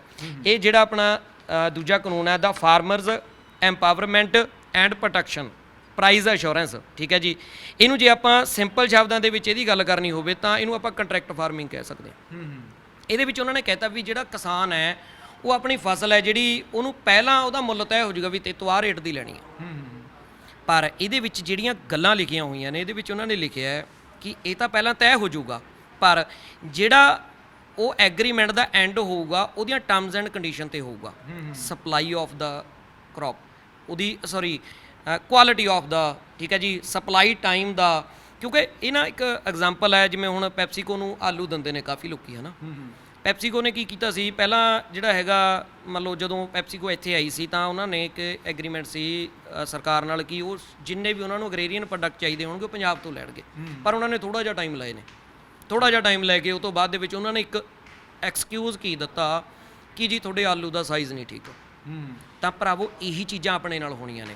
ਅੱਜ ਜੇ ਆਪਣੀ ਕੋਈ ਮੰਨ ਲਓ 11-21 ਬਾਸਮਤੀ ਜਾਂ ਉਹਨਾਂ ਨੇ ਕੋਈ ਵੀ ਫਸਲ ਕਹਿਤਾ ਜੀ ਇਹ ਫਲਾਣੀ ਲਾ ਲਓ, ਠੀਕ ਹੈ ਜੀ, ਉਹਦੇ ਵਿੱਚ ਵੀ ਉਹਨਾਂ ਦੀਆਂ ਕੰਡੀਸ਼ਨਾਂ ਹੋਣਗੀਆਂ, ਆਹ ਪੈਸਟੀਸਾਈਡ ਪਾਉਣਾ ਹੈ, ਇੰਨੇ ਟਾਈਮ ਤੇ ਪਾਣੀ ਲਾਉਣਾ ਹੈ, ਨਹੀਂ ਪੂਰੀਆਂ ਕਰ ਸਕਦੇ। ਫਿਰ ਐਂਡ ਦੇ ਉੱਪਰ ਕੀ ਹੋਣਾ ਹੈ, ਜਿੰਨਾ ਟਾਈਮ ਤਾਂ ਮੰਨ ਲਓ ਸਰਕਾਰੀ ਮੰਡੀ ਹੈਗੀ ਹੈ ਉਨਾ ਟਾਈਮ ਤਾਂ ਆਪਾਂ ਨੂੰ ਉਹ ਰੇਟ ਵੀ ਦੇਣਗੇ ਵੀ ਇਹ ਕਿਤੇ ਉੱਥੇ ਜਾ ਕੇ ਨਾ ਵੇਚ ਦੇਵੇ। ਜਿੱਦਾਂ ਸਰਕਾਰੀ ਮੰਡੀ ਖਤਮ ਹੋ ਗਈ ਉਦੋਂ ਉਹਨਾਂ ਨੇ ਦਾਣਿਆਂ ਦੇ ਨਾਪ ਮਿਲਣ ਲੱਗ ਜਾਣਾ ਹੈ ਵੀ ਬਾਈ ਜੀ ਇਹ ਜਿਹੜਾ ਜੀਰੀ ਦਾ ਦਾਣਾ ਹੈ 11-21 ਦਾ, ਇਹ 20 mm ਦਾ ਚਾਹੀਦਾ ਸੀ, ਇਹ 19 mm ਦਾ। ਆਪਣੇ ਕੋਲ ਬਾਈ ਜੀ ਕੋਈ ਹੱਲ ਨਹੀਂ ਹੋਣਾ ਉਦੋਂ। ਆਪਾਂ ਨੂੰ ਹੋਰ ਕੰਟਰੈਕਟ ਫਾਰਮਿੰਗ ਹੈ, ਇੱਕ ਤਾਂ ਇਹ ਹੋ ਜਾ ਮੰਨ ਲਓ ਵੀ ਇੱਕ ਫਸਲ ਕਰ ਸਕਦੇ ਹਾਂ ਕੰਟਰੈਕਟ ਦੇ ਉੱਪਰ, ਹੈ ਨਾ। ਦੂਜਾ ਇਹਨਾਂ ਨੇ ਇਸ ਕਾਨੂੰਨ ਦੇ ਵਿੱਚ ਕੀ ਕਰਤਾ ਕਿ ਆਪਾਂ ਨਾ ਉਹ ਲੈਂਡ ਲੈ ਸਕਦੇ ਨੇ, ਜ਼ਮੀਨ ਲੈ ਸਕਦੇ ਨੇ, ਉਹਨੂੰ ਲੈਂਡ ਪੂਲਿੰਗ ਕਹਿ ਸਕਦੇ ਹਾਂ ਆਪਾਂ, ਹੈ ਨਾ। ਇੱਕ ਕਲਸਟਰ ਬਣਨਗੇ, ਕਲਸਟਰ ਲਾਈਕ ਲੈਂਡ ਪੂਲਿੰਗ ਕੀ, ਕਿਸੇ ਕੋਲ 2 ਕਿੱਲੇ ਨੇ, ਕਿਸੇ ਕੋਲ 5 ਕਿੱਲੇ ਨੇ, ਕਿਸੇ ਕੋਲ 10 ਕਿੱਲੇ ਨੇ, ਹੈ ਨਾ। ਸਾਰਿਆਂ ਦੀ ਰਲਾ ਕੇ 500 ਜਾਂ 1000 ਕਿੱਲਾ ਕਰਿਆ, 1000 ਕਿੱਲਾ ਕਰਕੇ ਇੱਕ ਕੰਟਰੈਕਟਰ ਨੂੰ ਦੇਤਾ। ਹੁਣ ਇਹਦੇ 'ਚ ਸਭ ਤੋਂ ਖਤਰਨਾਕ ਗੱਲ ਕੀ ਲਿਖੀ ਗਈ ਹੈ, ਆਪਾਂ ਠੇਕੇ ਤੇ ਜ਼ਮੀਨ ਦਿੰਦੇ ਹਾਂ, ਹੈ ਨਾ। ਠੇਕੇ ਤੇ ਜ਼ਮੀਨ ਦੇ ਕੇ ਕੀ ਹੁੰਦਾ ਵੀ ਆਪਾਂ ਜਿਹੜਾ ਠੇਕੇ ਵਾਲੇ ਦੀ ਇਹ ਜ਼ਰੂਰਤ ਨਹੀਂ ਹੈਗੀ ਵੀ ਆਪਣੀ ਜ਼ਮੀਨ ਦੇ ਵਿੱਚ ਕੋਈ 1 ਕਿੱਲਾ ਵੀ ਕੱਢ ਲਵੇ। ਪਰ ਇਹਦੇ ਵਿੱਚ ਭਰਾਵੋ ਉਹਨਾਂ ਨੇ ਨਾ ਇੱਕ ਜਿੱਥੇ ਆਪਾਂ ਨੂੰ ਫਸਾ ਲਿਆ, ਜਿੱਥੇ ਆਪਾਂ ਕਹਿ ਸਕਦੇ ਹਾਂ, ਉਹਨਾਂ ਨੇ ਪਰ ਕਲੀਅਰ ਸ਼ਬਦਾਂ 'ਚ ਲਿਖਿਆ ਹੈ ਕਿ ਜਿਹੜਾ ਕੰਟਰੈਕਟਰ ਹੈ ਉਹ ਜ਼ਮੀਨ ਜਿਹੜੀ ਕਲਸਟਰ ਬਣੂਗਾ, ਜਿਹੜੀ ਜ਼ਮੀਨ ਲਊਗਾ, ਉਹ ਉਸ ਜ਼ਮੀਨ ਦੇ ਉੱਪਰ ਕਿਸੇ ਵੀ ਤਰ੍ਹਾਂ ਦਾ ਸਟਰਕਚਰ ਹੈ ਜਿਹੜਾ without any consent of farmer the approval ਤੋਂ ਬਿਨਾਂ ਉਹ ਉਸ ਜ਼ਮੀਨ ਦੇ ਵਿੱਚ ਕੋਈ ਵੀ ਸਟਰਕਚਰ ਬਣਾ ਸਕਦਾ ਹੈ। ਸਟਰਕਚਰ ਲਾਈਕ ਉਹ ਗਡਾਊਨ ਬਣਾ ਲਵੇ, ਉਹ ਪੋਲੀ ਹਾਊਸ ਲਾ ਲਵੇ, ਉਹ ਤਲਾਅ ਪੱਟ ਦੇਵੇ ਮੱਛੀ ਪਾਲਣ ਵਾਸਤੇ। ਜੇ ਆਪਾਂ ਰੋਕ ਨਹੀਂ ਸਕਦੇ ਉਹਨੂੰ, ਆਪਣੇ ਕੋਲ ਕੋਈ ਹੱਲ ਨਹੀਂ ਹੋਊਗਾ ਆਪਣੇ ਕੋਲ। ਕਿਉਂਕਿ ਜੇ ਕਿਸੇ ਨੂੰ ਲੱਗੇ ਵੀ ਹਾਂ ਅਸੀਂ ਰੋਕ ਲਾਂਗੇ, ਅਸੀਂ ਥਾਣੇ ਜਾ ਕੇ ਰੋਕ ਲਾਂਗੇ, ਤਾਂ ਭਰਾਵੋ ਜਿਹੜਾ ਉਹਨੇ ਐਗਰੀਮੈਂਟ ਕਰਨਾ ਨਾ, ਐਗਰੀਮੈਂਟ ਦੇ ਵਿੱਚ ਉਹਨੇ ਇੱਕ ਲਾਈਨ ਪਾ ਦੇਣੀ ਹੈ ਕਿ ਜਿਹੜੀਆਂ ਇਹਦੀਆਂ ਟਰਮਸ ਐਂਡ ਕੰਡੀਸ਼ਨਸ ਨੇ ਨਾ, ਉਹ based on so and so act ਦਾ ਨਾਮ ਲਿਖਿਆ ਜਾਣਾ। ਤਾਂ ਆਪਾਂ ਇਸ ਐਕਟ ਦੇ ਅਧੀਨ ਹੈ ਜਿਹੜਾ ਇੱਕ ਜੰਜੀਰਾਂ 'ਚ ਬੰਨੇ ਗਏ। ਆਪਾਂ ਨਾ ਆਪਣੀ SSP ਰੋਕ ਸਕੂਗਾ, ਨਾ DC ਰੋਕ ਸਕੂਗਾ, ਕੋਰਟ ਆਪਾਂ ਜਾ ਹੀ ਨਹੀਂ ਸਕਦੇ, ਆਪਾਂ ਨੂੰ ਰੋਕ ਨਹੀਂ ਸਕਣਗੇ, ਆਪਾਂ ਉਹਨਾਂ ਨੂੰ ਰੋਕ ਨਹੀਂ ਸਕਾਂਗੇ। ਉਹਨਾਂ ਨੇ ਉੱਥੇ ਮੰਨ ਲਓ ਚਾਹੇ ਪੋਲੀ ਹਾਊਸ ਲਾ ਲੈਣ, ਸਟਰਕਚਰ ਕੁਝ ਵੀ ਕਰ ਸਕਦੇ ਨੇ। ਪਰ ਫਿਰ ਵੀ ਇੱਕ ਕਿਸਾਨ ਨੂੰ ਲੁਭਾਉਣ ਵਾਸਤੇ ਇੱਕ ਛੋਟਾ ਜਿਹਾ ਪੁਆਇੰਟ ਪਤਾ ਵਿੱਚ, ਕਹਿੰਦੇ ਜੀ ਜਿਸ ਦਿਨ ਇਹ ਜਿਹੜਾ ਕੰਟਰੈਕਟਰ ਹੈ ਉਹ ਜ਼ਮੀਨ ਨੂੰ ਛੱਡੂਗਾ, ਉਹਦਾ ਕੰਟਰੈਕਟ ਖਤਮ ਹੋਊਗਾ, ਤਾਂ ਉਹ ਜਿਹੜਾ ਹੈਗਾ ਉਹ ਜਿਹੜਾ ਸਟਰਕਚਰ ਬਣਾਇਆ ਵਾ ਜਾਂ ਤਾਂ ਉਹਦਾ ਮਲਬਾ ਲੈ ਜਾਊਗਾ ਚੱਕ ਕੇ, ਜਾਂ ਐਜ਼ ਇਟ ਇਜ਼ ਕਿਸਾਨ ਨੂੰ ਛੱਡ ਜੂਗਾ ਵੀ ਯਾਰ ਲੈ ਤੈਨੂੰ ਮੁਬਾਰਕ। ਹੁਣ ਯਾਰ ਸਾਰੇ ਲੋਕ ਸਿਆਣੋ, ਮੈਨੂੰ ਇਹ ਦੱਸੋ ਵੀ ਜੇ ਕਿਸੇ ਨੇ ਕਿਸੇ ਦੀ ਜਗ੍ਹਾ ਤੇ ਕੋਈ ਦੁਕਾਨ ਪਾ ਲਈ, ਉਹ ਯਾਰ ਅੱਜ ਕੱਲ੍ਹ ਤਾਂ ਆਮ ਬੰਦਾ ਨਹੀਂ ਦੁਕਾਨ ਛੱਡਦਾ। ਜੇ ਕਿਸੇ ਨੇ 500 ਕਿੱਲੇ 'ਚ ਪੋਲੀ ਹਾਊਸ ਲਾ ਲਿਆ, ਛੱਡ ਦੂਗਾ ਉਹ? ਕੋਰਟ ਜਾਣ ਦੀ ਪਰਮਿਸ਼ਨ ਨਹੀਂ ਹੈਗੀ ਆਪਣੇ ਕੋਲ, ਕਰੋਗੇ ਕੀ? ਸਲਫਾਸ ਦੀ ਗੋਲੀ ਹੈ ਫਿਰ ਤਾਂ, ਹੋਰ ਕੋਈ ਹੱਲ ਨਹੀਂ ਹੈਗਾ। ਜਿਹੜੇ ਅੱਜ ਘਰਾਂ 'ਚ ਬੈਠੇ ਹੋ ਭਰਾਵੋ, ਨਿਕਲ ਆਓ ਬਾਹਰ, ਨਿਕਲ ਆਓ ਬਾਹਰ। ਜੇ ਬਾਹਰ ਨਾ ਨਿਕਲੇ, ਇੱਕ ਨਾ ਸਮਾਂ ਅੱਗੇ ਜਿਹੜੇ ਪ੍ਰੋਬਲਮਾਂ ਹੁੰਦੀਆਂ ਸੀ ਨਾ, ਕੋਈ ਕਿਸੇ ਨੇ ਘਪਲਾ ਕਰਤਾ ਜਾਂ ਕੁਝ ਹੋਰ ਕਰਤਾ, ਹੈ ਨਾ, ਤੁਸੀਂ ਘਰੇ ਬੈਠੇ ਰਹਿੰਦੇ ਸੀ ਵੀ ਚੱਲ ਯਾਰ ਕੋਈ ਗੱਲ ਨਹੀਂ, ਜਿਹੜਾ ਹੈਗਾ ਜਿਹੜਾ ਕੁਝ ਹੋਊਗਾ ਲੋਕਾਂ ਨਾਲ ਹੋਊਗਾ। ਪਰ ਇਹ ਲੋਕਾਂ ਨਾਲ ਨਹੀਂ, ਇਹ ਹਰ ਬੰਦੇ ਨਾਲ ਜੁੜਿਆ ਹੋਇਆ ਹੈ। ਇਹ ਤੁਹਾਡੀਆਂ ਜਿਹੜੀਆਂ ਜ਼ਮੀਨਾਂ ਤੁਸੀਂ ਨੇ ਨਾ, ਮੈਂ ਬਜ਼ੁਰਗਾਂ ਨੂੰ ਕਹੂੰਗਾ, ਜਿਵੇਂ ਭਾਦੋ ਦੀਆਂ ਜਿਹੜੀਆਂ ਗਰਮੀਆਂ ਕੱਟ ਕੇ ਜਿਹੜੀਆਂ ਤੁਸੀਂ ਮਿਹਨਤਾਂ ਕਰਕੇ ਸਰਮਾਇਆ ਬਣਾਇਆ ਸੀ, ਇਹ ਸਾਡਾ ਭੰਗ ਦੇ ਭਾਣੇ ਲੈ ਜਾਣਗੇ, ਸਾਡੇ ਪੱਲੇ ਕੱਖ ਨਹੀਂ ਰਹਿਣਾ ਹੈਗਾ। ਸਾਡੇ ਆਪਣੇ ਨੌਜਵਾਨ ਵੀਰਾਂ ਨੂੰ ਵੀ ਬਾਈ ਜੀ ਇਹਨੂੰ ਪੜ੍ਹੋ, ਇਹਨੂੰ ਪੜ੍ਹ ਕੇ ਸਮਝੋ। ਜੇ ਨਹੀਂ ਇੰਗਲਿਸ਼ ਮਤਲਬ ਟਰਾਂਸਲੇਟ ਕਰ ਲਓ, ਉਹਦੇ 'ਚ ਕੋਈ ਦਿੱਕਤ ਨਹੀਂ ਹੈਗੀ। ਅੱਛਾ, ਫਿਰ ਇਹਦੇ ਵਿੱਚ ਇਹਨਾਂ ਨੇ ਲਿਖਿਆ ਗਿਆ ਹੈ ਕਿ ਜੇਕਰ ਕਿਸੇ ਨੂੰ ਕੋਈ ਦਿੱਕਤ ਆ ਗਈ, ਕੋਈ ਪ੍ਰੋਬਲਮ ਆ ਗਈ ਹੈ ਨਾ, ਤਾਂ ਉਹ ਜਿਹੜਾ ਹੈਗਾ ਐਸਡੀਐਮ ਕੋਲ ਜਾ ਸਕਦਾ। ਐਸਡੀਐਮ ਹੈ ਜਿਹੜਾ ਇੱਕ ਕੰਸੀਲੇਸ਼ਨ ਬੋਰਡ ਬਣਾਊਗਾ। ਕੰਸੀਲੇਸ਼ਨ ਬੋਰਡ ਦੇ ਵਿੱਚ ਕੀ ਹੋਊਗਾ, 4 ਮੈਂਬਰ ਹੋਣਗੇ ਜਾਂ ਮਿਨੀਮਮ 2 ਮੈਕਸਿਮਮ 4। 4 ਮੈਂਬਰ ਨੇ ਜਿਹੜੇ, ਉਹਦੇ ਵਿੱਚ 2 ਬੰਦੇ ਪ੍ਰਾਈਵੇਟ ਹੋਣਗੇ। ਹੁਣ ਇਹਨਾਂ ਦੀ ਨੀਅਤ ਤੇ ਸ਼ੱਕ ਕਿਵੇਂ ਹੁੰਦਾ, ਇਹਨਾਂ ਨੇ ਉਸ ਕੰਸੀਲੇਸ਼ਨ ਬੋਰਡ ਦੀ ਜਿਹੜੀ ਡੈਫੀਨੇਸ਼ਨ ਆ ਉਹੀ ਨਹੀਂ ਉਰੇ ਕਲੀਅਰ ਕੀਤੀ ਕਾਨੂੰਨ ਦੇ ਵਿੱਚ ਕਿ ਜਿਹੜੇ ਉਹ 2 ਪ੍ਰਾਈਵੇਟ ਬੰਦੇ ਨੇ ਉਹ ਕੌਣ ਹੋਣਗੇ। ਉਹ ਕਿਸਾਨ ਹੋਣਗੇ, ਉਹ ਸਰਪੰਚ ਹੋਊਗਾ, ਉਹ ਪੰਚ ਹੋਊਗਾ, ਉਹ ਲੰਬੜਦਾਰ ਹੋਊਗਾ, ਜਾਂ ਉਹ ਪੁਲਿਸ ਪ੍ਰਸ਼ਾਸਨ ਦਾ ਹੋਊਗਾ, ਜਾਂ ਉਹ ਸਿਵਲ ਪ੍ਰਸ਼ਾਸਨ ਦਾ ਹੋਊਗਾ। ਡੈਫੀਨੇਸ਼ਨ ਹੀ ਨਹੀਂ ਦਿੱਤੀ ਹੈਗੀ। ਸੋ ਆਪਾਂ ਨੂੰ ਕੀ ਪਤਾ ਕੀ ਕਰਨਗੇ। ਉਹ ਤੋਂ ਬਾਅਦ ਕਿਹੜੀ ਕਮੇਟੀ ਆ ਜਾਂ ਕਿਹੜਾ ਐਸਡੀਐਮ ਹੈ ਜਿਹੜਾ ਅਡਾਨੀਆਂ ਦੇ ਅੰਬਾਨੀਆਂ ਦੇ ਖਿਲਾਫ ਚਲੇ ਜਾਊਗਾ, ਟੋਟਲੀ ਆਪਾਂ ਨੂੰ ਪਤਾ ਆਪਣਾ ਸਿਸਟਮ ਕਿੱਡਾ ਕਰਪਟ ਹੈ। ਸੋ ਇਹਨਾਂ ਨੇ ਇੱਕ ਵੀ ਜਗ੍ਹਾ ਤੇ ਮਤਲਬ ਆਪਣੇ ਕੋਲ ਨਾ ਆਪਾਂ ਚਲੇ ਗਏ, ਮਤਲਬ ਕਿਸੇ ਕੋਲ ਵੀ ਐਸਡੀਐਮ ਕੋਲ ਚਲੇ ਗਏ ਜਾਂ ਕਿਸੇ ਡੀਸੀ ਕੋਲ ਚਲੇ ਗਏ, ਹੈ ਨਾ, ਉਹਨੇ ਕੰਸੀਲੇਸ਼ਨ ਬੋਰਡ ਬਣਾਤਾ। ਕੰਸੀਲੇਸ਼ਨ ਬੋਰਡ ਬਣਾ ਕੇ ਨਾ ਸਭ ਤੋਂ ਵੱਡਾ ਜਿਹੜਾ ਆਪਣੇ ਤੇ ਇੱਕ ਜੰਜੀਰ ਬੰਨ੍ਹਤੀ ਇਹਨਾਂ ਨੇ, ਬੰਨ੍ਹਤੀ ਵੀ ਜੋ ਉਹਨਾਂ ਨੇ ਡਿਸੀਜਨ ਦਿੱਤਾ ਆਪਣੇ ਹੱਕ 'ਚ ਦਿੱਤਾ, ਚਾਹੇ ਆਪਣੇ ਖਿਲਾਫ ਦਿੱਤਾ, ਆਪਾਂ ਉਹ ਤੋਂ ਬਾਹਰ ਜਾ ਕੇ ਕਿਸੇ ਵੀ ਜਗ੍ਹਾ ਤੇ ਕੋਈ ਅਪੀਲ ਨਹੀਂ ਕਰ ਸਕਦੇ, ਕਿਸੇ ਕੋਰਟ 'ਚ ਨਹੀਂ ਜਾ ਸਕਦੇ। ਜੇ ਉਹਨਾਂ ਨੇ ਕੋਈ ਗੜਬੜ ਕਰਨੀ ਹੈ ਜਾਂ ਉਹਨਾਂ ਦੀ ਇੱਕ ਨੀਅਤ ਖੋਟੀ ਹੈ ਤਾਂ ਹੀ ਇਦਾਂ ਦੀਆਂ ਗੱਲਾਂ ਲਿਖ ਰਹੇ ਨੇ ਉਹ। ਉਦੋਂ ਬਾਅਦ ਜਿਹੜਾ ਐਗਰੀਮੈਂਟ ਹੋਣਾ, ਇਹਨਾਂ ਨੇ ਲਿਖਿਆ ਵੀ ਇੱਕ ਐਗਰੀਮੈਂਟ ਜਿਹੜਾ ਮਤਲਬ ਕਿਸਾਨ ਨਾਲ ਹੋਣਾ, ਹੈ ਨਾ। ਐਗਰੀਮੈਂਟ ਦੇ ਵਿੱਚ ਯਾਰ ਭਰਾਵੋ ਕੋਈ ਆਪਣੇ ਆਮ ਨੋਰਮਲ ਕੋਈ ਪਿੰਡਾਂ 'ਚ ਆਪਾਂ ਹਲਫੀਆ ਬਿਆਨ ਕਹਿ ਦਿੰਦੇ ਹਾਂ ਜਾਂ ਬਿਆਨਾ ਕਹਿ ਦਿੰਦੇ ਹਾਂ, ਇੱਦਾਂ ਦੀਆਂ ਸ਼ਬਦ ਵਰਤ ਲੈਂਦੇ ਹਾਂ, ਹੈ ਨਾ। ਉਹਦੇ ਤੇ ਲੰਬੜਦਾਰ ਦੇ ਸਾਈਨ ਹੁੰਦੇ ਨੇ, ਉਹਦੇ ਤੇ ਸਰਪੰਚ ਦੇ ਸਾਈਨ ਹੁੰਦੇ ਨੇ। ਇਸ ਐਗਰੀਮੈਂਟ ਦੇ ਵਿੱਚ ਕਿਸੇ ਸਰਪੰਚ ਦੀ ਲੋੜ ਨਹੀਂ, ਕਿਸੇ ਪੰਚ ਦੀ ਲੋੜ ਨਹੀਂ, ਕਿਸੇ ਲੰਬੜਦਾਰ ਦੀ ਲੋੜ ਨਹੀਂ, ਤਾਂ ਕਿ ਜੇ ਕੱਲ੍ਹ ਨੂੰ ਕੰਪਨੀ ਮੁੱਕਰੇ ਕੋਈ ਗਵਾਹ ਦੀ ਨਾ ਹੋਵੇ। ਇਹ ਬੜਾ ਸੋਚ ਕੇ ਵੀ ਕਿਸੇ ਪਾਸੇ ਨੂੰ ਨਾ ਕਿਸਾਨ ਹੈ ਜਿਹੜਾ ਭੱਜ ਨਾ ਸਕੇ, ਸਾਰੇ ਪਾਸਿਓਂ ਸੋਚ ਕੇ ਨਾ ਇੱਕ ਬੜੇ ਤਰੀਕੇ ਨਾਲ ਇਹਨਾਂ ਨੇ ਫਸਾਇਆ। ਜੇ ਨਾ ਇੱਕ ਕੁਛ ਮੰਗ ਉੱਠ ਰਹੀ ਹੈ ਜੀ, MSP ਦੀ ਅਸ਼ੋਰੈਂਸ ਦੇ ਦਿਓ ਜੀ, ਸਿਵਲ ਕੋਰਟ ਜਾਣ ਦੀ ਉਹ ਦੇ ਦਿਓ, ਉਹ ਭਰਾਵੋ ਇਹ ਨਾ ਮੰਗ ਉਠਾਓ। ਉਹਨਾਂ ਦਾ ਫੰਡਾ ਹੀ ਇਹ ਹੈ, ਉਹਨਾਂ ਨੇ ਆਪਾਂ ਨੂੰ MSP ਦੀ ਅਸ਼ੋਰੈਂਸ ਦੇ ਦੇਣੀ ਹੈ। ਹੁਣ MSP ਦੀ ਅਸ਼ੋਰੈਂਸ ਦੇ ਨਾਲ ਹੈ ਜਿਹੜੀ CCL ਲਿਮਟ ਅਟੈਚ ਹੈ। ਲਾਸਟ ਈਅਰ ਜਿਹੜੀ ਸੈਂਟਰ ਗਵਰਨਮੈਂਟ ਆ ਉਹਨੇ ਮਨਾ ਕਰਤਾ ਸੀ ਦੇਣ ਤੋਂ। ਜੇ MSP ਅਨਾਉਂਸ ਕਰ ਦੇਣਗੇ ਉਹ ਅਗਲੇ ਸਾਲ, ਉਹਨਾਂ ਨੇ CCL ਲਿਮਟ ਨਾ ਰਿਲੀਜ਼ ਕੀਤੀ, ਕੀ ਕਰਾਂਗੇ ਆਪਾਂ? ਪੰਜਾਬ ਸਰਕਾਰ ਖਰੀਦ ਲੂਗੀ ਫਸਲ, ਕਣਕ ਨਹੀਂ ਖਰੀਦੀ ਜਾਣੀ ਉਹਨਾਂ ਤੋਂ। ਸੋ ਇਹ ਇਕੱਲਾ ਇਹ ਨਾ ਸੋਚੋ ਵੀ MSP ਮਿਲ ਜਾਵੇ ਆਪਣੇ ਮਸਲੇ ਹੱਲ ਹੋ ਜਾਣਗੇ। ਇਸ ਕਾਨੂੰਨ ਦੇ ਵਿੱਚ ਭਰਾਵੋ ਜੇ ਤੁਸੀਂ ਸੋਚੋ ਨਾ ਵੀ 10 ਅਮੈਂਡਮੈਂਟ ਵੀ ਕਰ ਦੇਣ ਉਹ, ਫਿਰ ਵੀ ਇਹ ਉੱਡਾ ਵੱਡਾ ਹੀ ਨਾਗ ਆ ਆਪਣੇ ਵਾਸਤੇ, ਉੱਡਾ ਵੱਡਾ ਹੀ ਸੱਪ ਹੈ ਜਿਹੜਾ ਕਿ ਆਪਾਂ ਨੂੰ ਡੰਗੂਗਾ ਹੀ ਡੰਗੂਗਾ। ਜੇ ਕਿਉਂਕਿ ਇਹ ਨਾ ਸੋਚਣ ਵਾਲੀ ਗੱਲ ਆ ਵੀ 3 ਕਾਨੂੰਨ ਇਕੱਠੇ ਕਿਉਂ ਆਏ। ਇਹ ਨਾ ਇੱਕ ਲੱਕੜ ਨਹੀਂ ਹੁੰਦੀ, ਲੱਕੜ ਕੀ ਹੁੰਦਾ, ਉਹ ਵਿੱਚ ਝੀਰੀ ਮਾਰ ਕੇ ਨਾ ਇੱਕ ਦੂਜੇ 'ਚ ਫਸਾ ਦਿੰਦੇ ਨੇ, ਉਹ ਜੋੜ ਨਹੀਂ ਦਿਖਦਾ ਹੈਗਾ। ਇਹ ਭਰਾਵੋ 3 ਕਾਨੂੰਨ ਨੇ ਜਿਹੜੇ ਇੱਕ ਦੂਜੇ 'ਚ ਐਦਾਂ ਫਸਾ ਕੇ ਫਿੱਟ ਕੀਤੇ ਨੇ ਇਹਨਾਂ ਨੇ। ਅਸੈਂਸ਼ੀਅਲ ਕੋਮੋਡਿਟੀ ਹੈ, ਅਸੈਂਸ਼ੀਅਲ ਕੋਮੋਡਿਟੀ ਹੈ ਜਿਹੜੀ, ਉਹ ਅਮੈਂਡ ਕਰਨ ਦੀ ਲੋੜ ਕਿਉਂ ਪਈ? ਹੁਣ ਜੇ ਅਸੈਂਸ਼ੀਅਲ ਕੋਮੋਡਿਟੀ ਕਾਨੂੰਨ ਆ, ਉਹਦੀ ਮੈਂ ਛੋਟੇ ਜਿਹੇ ਸ਼ਬਦਾਂ 'ਚ ਪਰਿਭਾਸ਼ਾ ਦੇਣੀ ਚਾਹਾਂ ਸੌਖੇ ਜੇ, ਤਾਂ ਹਰ ਬੰਦੇ ਦੇ ਘਰ 'ਚ ਰਸੋਈ ਅੱਜ ਦੀ ਤਰੀਕ 'ਚ, ਹਰ ਬੰਦਾ ਖਾਣਾ ਖਾਂਦਾ। ਤਾਂ ਭਰਾਵੋ ਇਹ ਜਿਹੜਾ ਅਸੈਂਸ਼ੀਅਲ ਕੋਮੋਡਿਟੀ ਕਾਨੂੰਨ ਜੋ ਉਹਨਾਂ ਨੇ ਚੇਂਜ ਕੀਤਾ ਹੈ, ਇਹਦਾ ਸਿੱਧਾ ਇਫੈਕਟ ਤੁਹਾਡੀ ਰਸੋਈ 'ਤੇ ਸਭ ਤੋਂ ਪਹਿਲਾਂ ਹੋਣਾ ਹੈ। ਰਸੋਈ 'ਤੇ ਕੀ ਹੋਣਾ? ਜੇ ਅੱਜ ਤੁਹਾਡੀ ਰਸੋਈ ਦਾ ਮਹੀਨੇ ਦਾ ਖਰਚਾ ਮੰਨ ਲਓ 5000 ਹੈ, ਤਾਂ ਹੁਣ ਪ੍ਰੋਪਰ ਇੰਪਲੀਮੈਂਟ ਹੋ ਗਏ ਤਾਂ ਉਹੀ ਤੁਹਾਡਾ ਖਰਚਾ ਜਿਹੜਾ 8000 ਤੋਂ 12000 ਹੋ ਜਾਣਾ ਹੈ। ਹੋਣਾ ਕਿਉਂ ਹੈ? ਅੱਜ ਦੀ ਡੇਟ 'ਚ ਤੁਸੀਂ ਕਦੇ ਸੋਚਿਆ ਆਪਣਾ ਜਿਹੜਾ 10 ਰੁਪਏ ਕਿਲੋ ਵੇਚਿਆ ਹੋਇਆ ਪਿਆਜ਼ ਹੈ ਜਿਹੜਾ, ਉਹ 100 ਰੁਪਏ ਕਿਲੋ ਕਿਵੇਂ ਹੋ ਜਾਂਦਾ? ਉਹ ਵਪਾਰੀ ਹੈ ਜਿਹੜਾ ਬਲੌਕ ਕਰ ਲੈਂਦਾ, ਵਪਾਰੀ ਸਟੋਰ ਕਰ ਲੈਂਦਾ, ਆਪਣੀ ਮਰਜ਼ੀ ਨਾਲ ਬਾਅਦ ਦੇ ਵਿੱਚ ਕੱਢ ਕੇ ਫਿਰ ਵੇਚਦਾ। ਉਹ 5 ਵਾਲੀ ਈਵਨ ਅੱਜ ਦੀ ਡੇਟ 'ਚ ਕ੍ਰਾਈਮ ਹੈ, ਜਮਾਖੋਰੀ ਕਹਿ ਸਕਦੇ ਆਪਾਂ ਇਹਨੂੰ, ਜਮਾਖੋਰੀ ਕ੍ਰਾਈਮ ਹੈ। ਉਹ ਸਟੋਰ ਕਰ ਲੈਂਦਾ, ਉਹ ਨਾਲੇ ਕ੍ਰਾਈਮ ਹੈ ਫਿਰ ਵੀ ਸਟੋਰ ਕਰਦਾ। ਹੁਣ ਜਿਸ ਦਿਨ ਇਹ ਖੁੱਲ੍ਹ ਮਿਲ ਗਈ ਕਿ ਤੂੰ ਜਿੰਨਾ ਮਰਜ਼ੀ ਸਟੋਰ ਕਰ, ਕੋਈ ਨਹੀਂ ਰੋਕੂਗਾ ਤੈਨੂੰ। ਹੁਣ ਫਿਰ ਦੇਖੋ ਵੀ ਉਹ ਕਿੰਨਾ ਕੁ ਜ਼ਿਆਦਾ ਆਪਣੇ ਨਾਲ ਇਨਫਲੇਸ਼ਨ ਲੈਵਲ ਦੇਖੋ ਕਿੱਥੇ ਚਲਿਆ ਜਾਊਗਾ, ਆਪਣੇ ਨਾਲ ਕਿੰਨੀ ਕੁ ਲੁੱਟ ਖਸੁੱਟ ਕਰੂਗਾ। ਕਿਉਂਕਿ ਇਹਦੇ 'ਚ ਨਾ 3 ਗੱਲਾਂ ਲਿਖੀਆਂ ਗਈਆਂ ਨੇ ਸਰਕਾਰ ਵੱਲੋਂ ਕਿ ਸਰਕਾਰ ਹੈ ਜਿਹੜੀ ਉਹ ਸਿਰਫ 3 ਕੰਡੀਸ਼ਨ ਦੇ ਵਿੱਚ ਇਸ ਮੈਟਰ 'ਚ ਇੰਟਰਫੇਅਰ ਕਰੂਗੀ। ਇਨ ਕੇਸ ਆਫ ਵਾਰ, ਜੰਗ, ਇਨ ਕੇਸ ਆਫ ਨੈਚੁਰਲ ਕੈਲਾਮਿਟੀ, ਕੋਈ ਭੁਚਾਲ ਆ ਗਿਆ, ਕੋਈ ਸੁਨਾਮੀ ਆ ਗਈ, ਇਨ ਕੇਸ ਆਫ ਜਿਸ ਤਰ੍ਹਾਂ ਪੈਰੀਸ਼ੇਬਲ ਗੁੱਡਸ, ਨਾਨ ਪੈਰੀਸ਼ੇਬਲ ਗੁੱਡਸ ਆ ਗਈਆਂ, ਫਰੂਟਸ ਆ ਗਏ, ਉਹਦੇ ਜਿਹੜੇ ਪ੍ਰਾਈਸ ਨੇ 100 ਟਾਈਮ ਐਕਸਟਰਾ ਹੋ ਜਾਣਗੇ। ਤਾਂ ਇੱਕਦਮ ਇਹ ਨਹੀਂ ਹੈਗਾ ਵੀ ਹੌਲੀ ਹੌਲੀ ਨਹੀਂ, ਇੱਕਦਮ ਮੰਨ ਲਓ ਵੀ 100 ਵਾਲੀ ਚੀਜ਼ 200 ਦੀ ਹੋਗੀ ਤਾਂ ਇੰਟਰਫੇਅਰ ਕਰੂਗੀ ਸਰਕਾਰ। ਨਾਨ ਪੈਰੀਸ਼ੇਬਲ ਗੁੱਡਸ ਦੇ ਉੱਪਰ ਜੇ 100 ਵਾਲੀ ਚੀਜ਼ 150 ਦੀ ਹੋਗੀ ਤਾਂ ਇੰਟਰਫੇਅਰ ਕਰੂਗੀ ਇੱਕਦਮ। ਹੌਲੀ ਹੌਲੀ ਜਿਹੜਾ ਵਧਾਉਣਾ ਹੈ ਚਾਹੇ 5 ਤੋਂ 500 ਤੇ ਲੈ ਜਾਓ, ਕੋਈ ਮਤਲਬ ਨਹੀਂ ਸਰਕਾਰ ਨੂੰ, ਨਾ ਸਰਕਾਰ ਨੇ ਇੰਟਰਫੇਅਰ ਕਰਨਾ ਇਸ ਚੀਜ਼ ਦੇ ਵਿੱਚ। ਸੋ ਇਹਦਾ ਜਿਹੜਾ ਮੰਨ ਲਓ ਕਿਉਂਕਿ ਵਪਾਰੀ ਅੱਜ ਇਹ ਹੁਣ ਕਹੀ ਜਾ ਰਹੇ ਨੇ ਕਿਸਾਨਾਂ ਲਈ ਫਾਇਦੇਮੰਦ ਆ, ਹੈ ਨਾ। ਕਿਸਾਨਾਂ ਲਈ ਫਾਇਦੇਮੰਦ ਕਿਹੜੇ ਕਿਸਾਨ ਕੋਲ ਅੱਜ ਦੇ ਡੇਟ 'ਚ ਕੋਈ ਸਟੋਰੇਜ ਦੀ ਆਪਸ਼ਨ ਹੈਗੀ ਹੈ? ਨਹੀਂ ਹੈਗੀ ਭਰਾ, ਕਿਸੇ ਕੋਲ ਵੀ ਨਹੀਂ ਹੈਗੀ। ਸਟੋਰੇਜ ਦੀ ਜਿਹੜੀ ਆਪਸ਼ਨ ਹੈ ਆਪਣੇ ਇਹ ਵਪਾਰੀਆਂ ਕੋਲ ਹੈ। ਹੁਣ ਇਹਨਾਂ ਨੇ ਮੰਨ ਕੇ ਚਲੋ ਇਹ ਨਾ ਜਿਹੜੀ ਆਰਡੀਨੈਂਸ ਹੈ, ਸੌਰੀ ਜਿਹੜਾ ਐਕਟ ਹੈ ਐਸੈਂਸ਼ੀਅਲ ਕਮੋਡਿਟੀ, ਹੁਣ ਜਿਹੜੇ ਸਾਈਲੋ ਬਣ ਰਹੇ ਨੇ ਪੰਜਾਬ 'ਚ, ਇਹ ਕਿਉਂ ਬਣ ਰਹੇ ਨੇ? ਇਹ ਸਾਰੀ ਇੱਕ ਦੂਜੇ ਨਾਲ ਅਟੈਚ ਨੇ। ਇਹਨਾਂ ਦਾ ਫੰਡਾ ਕੀ ਹੈ? ਮਾਲ ਖਰੀਦਿਆ, ਮਾਲ ਖਰੀਦ ਕੇ ਸਟੋਰ ਕਰ ਲਿਆ, ਸਟੋਰ ਕਰਕੇ ਮਾਰਕੀਟ 'ਚ ਸਪਲਾਈ ਘਟਾ ਦੇਣੀ ਇਹਨਾਂ ਨੇ। ਸਪਲਾਈ ਜਦੋਂ ਘਟ ਗਈ ਤਾਂ ਆਟੋਮੈਟਿਕਲੀ ਡਿਮਾਂਡ ਉੱਪਰ ਚਲੀ ਜਾਣੀ ਹੈ। ਜਦੋਂ ਡਿਮਾਂਡ ਉੱਪਰ ਚਲੀ ਗਈ ਤਾਂ ਪ੍ਰਾਈਸ ਹੈ ਵਪਾਰੀ ਜਿਹੜਾ ਮਨ ਮਰਜ਼ੀ ਦਾ ਲਊਗਾ। ਸੋ ਹੋਰ ਜਿਹੜੇ ਪੁਆਇੰਟ ਨੇ ਜੇ ਕਹਿੰਦੇ ਹੋ ਤਾਂ ਮੈਂ 1 ਬਾਏ 1 ਕਰਕੇ ਜਿਹੜੇ ਹੈਗੇ ਨੇ ਪੁਆਇੰਟ ਤੁਹਾਨੂੰ ਕੱਲੇ ਪੁਆਇੰਟ ਦਾ ਐਕਸਪਲੇਨ ਕਰ ਦਿੰਦਾ।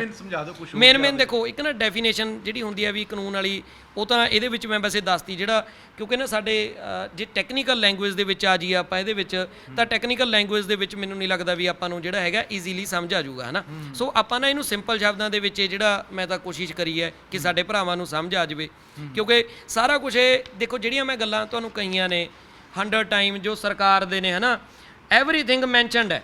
ਤੁਸੀਂ ਐਸੈਂਸ਼ੀਅਲ ਕਮੋਡਿਟੀ ਦਾ ਸੈਕਸ਼ਨ 2 ਹੈ ਜਿਹੜਾ ਸੈਕਸ਼ਨ 2, ਇਹਦੇ ਵਿੱਚ A, B ਦਾ ਪਹਿਲਾ ਤੇ ਦੂਜਾ, ਇਹ ਤਿੰਨੇ ਪੁਆਇੰਟ ਪੜ੍ਹ ਲਿਓ। ਇਹਦੇ ਵਿੱਚ ਤੁਹਾਨੂੰ ਇਹ ਸਾਰਾ ਜੋ ਕਾਨੂੰਨ ਹੈ ਇਹਨਾਂ ਦੀ ਸੋਚ ਕੀ ਹੈ, ਐਵਰੀਥਿੰਗ ਜਿਹੜਾ ਹੈਗਾ ਇਹਦੇ ਵਿੱਚ ਤੁਹਾਡੇ ਕੋਲ ਸਾਹਮਣੇ ਆ ਜਾਊਗਾ। ਕੀ ਹੈਗਾ ਇਹਨਾਂ ਪੁਆਇੰਟਾਂ ਦੇ? ਇਹਦੇ ਜਿਹੜਾ ਮੈਂ ਹੁਣੇ ਤੁਹਾਨੂੰ ਐਕਸਪਲੇਨ ਕਰਕੇ ਹਟਿਆ ਕਿ ਸਰਕਾਰ ਕਦੋਂ ਇੰਟਰਫੇਅਰ ਕਰੂਗੀ। ਸਰਕਾਰ ਜਦੋਂ 100 ਟਾਈਮ ਰੇਟ ਹੈ ਜਿਹੜਾ ਇਨਕਰੀਜ਼ ਕਰਤਾ, ਮੰਨ ਲਓ ਰਿਟੇਲ ਦਾ, in case of war, in case of natural calamity, ਸਿਰਫ ਇਸ ਕੰਡੀਸ਼ਨ ਦੇ ਵਿੱਚ ਇੰਟਰਫੇਅਰ ਕਰੂਗੀ, ਅਦਰਵਾਈਜ਼ ਉਹਨੂੰ ਕੋਈ ਮਤਲਬ ਨਹੀਂ, ਜਿੰਨੀ ਮਰਜ਼ੀ ਲੁੱਟ ਖਸੁੱਟ ਕਰਾਂ ਜੀ। ਸੋ ਮੈਂ ਆਪਣੇ ਦਰਸ਼ਕਾਂ ਨੂੰ ਦੱਸ ਦੇਣਾ ਚਾਹੁੰਦਾ ਕਿ ਮੇਰੇ ਵੀਰ ਹਰਿੰਦਰ ਨੇ ਬੜੇ ਸੋਹਣੇ ਢੰਗ ਨਾਲ ਤੁਹਾਨੂੰ ਸਮਝਾ ਦਿੱਤਾ ਹੈ ਕਿ ਇਹ ਜਿਹੜੇ ਬਿੱਲ ਹੈਗੇ ਨੇ ਇਹ ਕਿੰਨੇ ਨੁਕਸਾਨਦਾਈ ਹੈਗੇ ਨੇ ਕਿਸਾਨਾਂ ਲਈ, ਤੇ ਖਾਸ ਤੌਰ ਤੇ ਸਾਡੇ ਦੇਸ਼ ਲਈ, ਸਮਾਜ ਲਈ, ਕਿਉਂਕਿ ਮਹਿੰਗਾਈ ਵਧੇਗੀ, ਉਸ ਦੀ ਜਿਹੜੀ ਮਾਰ ਹੈਗੀ ਹੈ ਉਹ ਆਮ ਲੋਕਾਂ ਦੇ ਉੱਤੇ ਹੀ ਪਵੇਗੀ।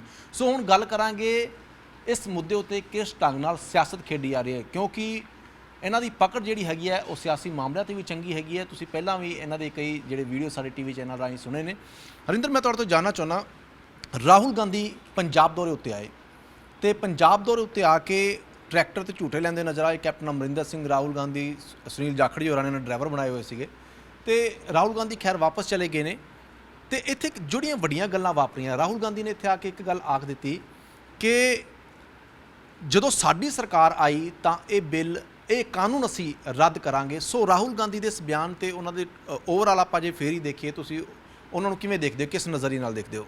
ਸਾਡੀ ਨਾ ਜਿਹੜੇ ਰਾਹੁਲ ਗਾਂਧੀ ਦੀ ਟੋਟਲੀ ਫੇਰੀ ਸੀ ਉਹਦੇ ਵਿੱਚ ਨਾ ਅਚੀਵਮੈਂਟ ਇਹ ਹੈ, ਜਿਹੜੇ ਨਾ ਮੈਂ ਤਾਂ ਮੁਬਾਰਕਾਂ ਦਊਂਗਾ, ਵਧਾਈਆਂ ਜਿਹੜੇ ਟਰੈਕਟਰ ਭਜਾਈ ਫਿਰਦੇ ਤੇ ਹਿੰਦੁਸਤਾਨ ਦੇ ਆਲੇ ਦੁਆਲੇ, ਕਿ ਭਰਾਵੋ ਤੁਹਾਨੂੰ ਤਾਂ ਲੋੜ ਨਹੀਂ ਕਿਤੇ ਵੀ ਹੁਣ ਜਾਣ ਦੀ, ਆਰਾਮ ਨਾਲ ਘਰੇ ਬਹਿ ਜਾਓ ਯਾਰ। ਜਾਂ ਤੁਹਾਡਾ ਰਾਹੁਲ ਗਾਂਧੀ ਨੇ ਕਹੇ ਦਿੱਤਾ ਵੀ ਟੈਨਸ਼ਨ ਲੈਣ ਦੀ ਲੋੜ ਨਹੀਂ ਹੈਗੀ, ਜਿੱਦੇ ਆਪਣੀ ਸਰਕਾਰ ਆ ਗਈ ਆਪਾਂ ਬਿੱਲਾ ਕੂੜੇਦਾਨ 'ਚ ਸੁੱਟ ਦਾਂਗੇ। ਇਹ ਯਾਰ ਇਹ ਬਿਆਨ ਉੱਥੇ ਵੀ ਤਾਂ ਦੇ ਸਕਦਾ ਸੀ। 2 ਦਿਨ ਉਰੇ ਮੇਲਾ ਲਾ ਰੱਖਿਆ, ਟਰੈਕਟਰ ਭਜਾਈ, ਕਦੇ ਉੱਧਰ ਨੂੰ ਲੈ ਗਏ ਹਿੰਦੁਸਤਾਨ ਤੇ ਲਾ ਕੇ ਸੋਫੇ। ਯਾਰ ਮਾੜਾ ਮੋਟਾ ਭਰਾਵੋ ਤੁਸੀਂ ਉਹ ਸੋਚ ਲਓ ਯਾਰ, ਇਹ ਕਰ ਕੀ ਰਹੇ ਨੇ? ਏਜੰਡਾ 2022 ਜਾਂ 2024, ਹੋਰ ਇਹਨਾਂ ਨੂੰ ਕੋਈ ਮਤਲਬ ਨਹੀਂ ਹੈਗਾ। ਇਹਨਾਂ ਦਾ ਤਾਂ ਇਹ ਹੈ ਵੀ ਜੇ ਨਾ ਰੱਦ ਹੋਣ ਨਾ, ਇਹ ਜੇ ਆਪਾਂ ਪੋਲੀਟੀਕਲ ਪਾਰਟੀਆਂ ਦੇ ਤੌਰ ਤੇ ਸੋਚੀਏ ਜਿਹੜੀ ਅੱਜ ਓਪੋਜੀਸ਼ਨ 'ਚ ਹੈ, ਤਾਂ ਉਹਨੂੰ ਤਾਂ ਉਸ ਚੀਜ਼ ਦਾ ਬੈਨੀਫਿਟ ਹੈ, ਲੋਕ ਲਹਿਰ ਬਣੀ ਰਹੂਗੀ। ਮੌਕੇ ਦੀ ਜਿਹੜੀ ਰੂਲ ਕਰਦੀ ਪਾਰਟੀ ਆ ਉਹਦੇ ਖਿਲਾਫ ਇੱਕ ਲਹਿਰ ਬਣੀ ਰਹੂਗੀ, ਤਾਂ ਇਹਨਾਂ ਨੂੰ ਨੈਕਸਟ ਇਲੈਕਸ਼ਨ ਦੇ ਵਿੱਚ ਫਾਇਦਾ ਹੋਊਗਾ। ਸੋ ਇਹਨਾਂ ਨੂੰ ਕੋਈ ਰੱਦ ਕਰਾ ਕੇ ਜਾਂ ਇਹਨਾਂ ਨੂੰ ਕੋਈ ਮਤਲਬ ਨਹੀਂ ਹੈਗਾ, ਕਿਉਂਕਿ ਇਹਨਾਂ ਦੇਖੋ ਜਿੱਦਾਂ ਦੇ ਇਹਨਾਂ ਦੇ ਰਿਲੇਸ਼ਨ, ਇਹਨਾਂ ਦੇ ਵੀ ਉਹੋ ਜਿਹੇ ਰਿਲੇਸ਼ਨ ਨੇ ਕਾਰਪੋਰੇਟਰਾਂ ਨਾਲ। ਹੁਣ ਕਾਂਗਰਸ ਪਾਰਟੀ ਦੀ ਜੇ ਆਪਾਂ ਗੱਲ ਕਰੀਏ, ਇਹ ਨਾ ਸੋਚੋ ਵੀ ਇਹ ਬੀਜੇਪੀ ਨੇ ਪਾਸ ਕਰਤਾ। ਭਰਾਵੋ ਇਸ ਕਾਨੂੰਨ ਦੀ ਜਿਹੜੀ ਨੀਂਹ ਹੈ 1991 ਦੇ ਵਿੱਚ ਰੱਖੀ ਗਈ ਸੀ, ਕਾਂਗਰਸ ਦੀ ਸਰਕਾਰ ਸੀ। ਕਾਂਗਰਸ ਦੀ ਸਰਕਾਰ ਦੇ ਵਿੱਚ ਸਭ ਤੋਂ ਪਹਿਲੀ ਵਾਰੀ ਮਾਡਲ ਹੈ ਜਿਹੜਾ ਡਿਸਕਸ ਹੋਇਆ ਸੀ, ਪਰ ਸਾਡੀ ਕਿਸਮਤ ਚੰਗੀ ਸੀ। 1991 ਵਿੱਚ ਕਿੰਨਾ ਦੀ ਸਰਕਾਰ ਸੀ? ਨਰਸਿਮਹਾ ਰਾਓ ਦੀ। ਠੀਕ ਹੈ, ਨਰਸਿਮਹਾ ਜੀ ਦੀ ਸਰਕਾਰ ਦੇ ਵਿੱਚ ਬਿੱਲ ਹੈ ਜਿਹੜਾ ਜੋ ਮਾਡਲ ਹੈ ਜਿਹੜਾ ਡਿਸਕਸ ਹੋਇਆ ਸੀ, ਪਰ ਸਾਡੀ ਕਿਸਮਤ ਚੰਗੀ ਸੀ ਜਾਂ ਕਾਰਪੋਰੇਟਰਾਂ ਦੀ ਮਾੜੀ ਸੀ ਕਿ ਅੱਜ ਤੱਕ ਬੀਜੇਪੀ ਜਿੱਡੀ ਵੱਡੀ ਮੈਜੋਰਿਟੀ ਕਿਸੇ ਨੂੰ ਨਹੀਂ ਮਿਲੀ, ਜਿਹਦੇ ਕਰਕੇ ਕੀ ਇਹ ਬਿੱਲ ਨਹੀਂ ਪਾਸ ਹੋਇਆ। ਹੁਣ ਮੈਜੋਰਿਟੀ ਆ ਗਈ ਤਾਂ ਇਹ ਬਿੱਲ ਪਾਸ ਹੋ ਗਿਆ। ਰਾਹੁਲ ਦੀ ਜੇ ਫੇਰੀ ਤੋਂ ਇੱਕ ਤਾਂ ਬਿਆਨ ਨਿਕਲਿਆ, ਲੱਭਦਾ ਜੇ ਕਿਤੇ ਹੋਰ ਤਾਂ ਕੁਝ ਲੱਭਦਾ ਨਹੀਂ। ਦੂਜਾ ਇੱਕ ਫਾਇਦਾ ਜ਼ਰੂਰ ਹੋਇਆ। ਉਹ ਫਾਇਦਾ ਕੀ ਹੋਇਆ ਕਿ ਨਾ ਜਿਹੜਾ ਨੈਸ਼ਨਲ ਮੀਡੀਆ ਪੰਜਾਬ ਨੂੰ ਦੇਖ ਹੀ ਨਹੀਂ ਸੀ ਰਿਹਾ, ਉਹ ਰਾਹੁਲ ਕਰਕੇ ਉਹਨਾਂ ਨੂੰ ਜ਼ਰੂਰ ਆਉਣਾ ਪੈ ਗਿਆ।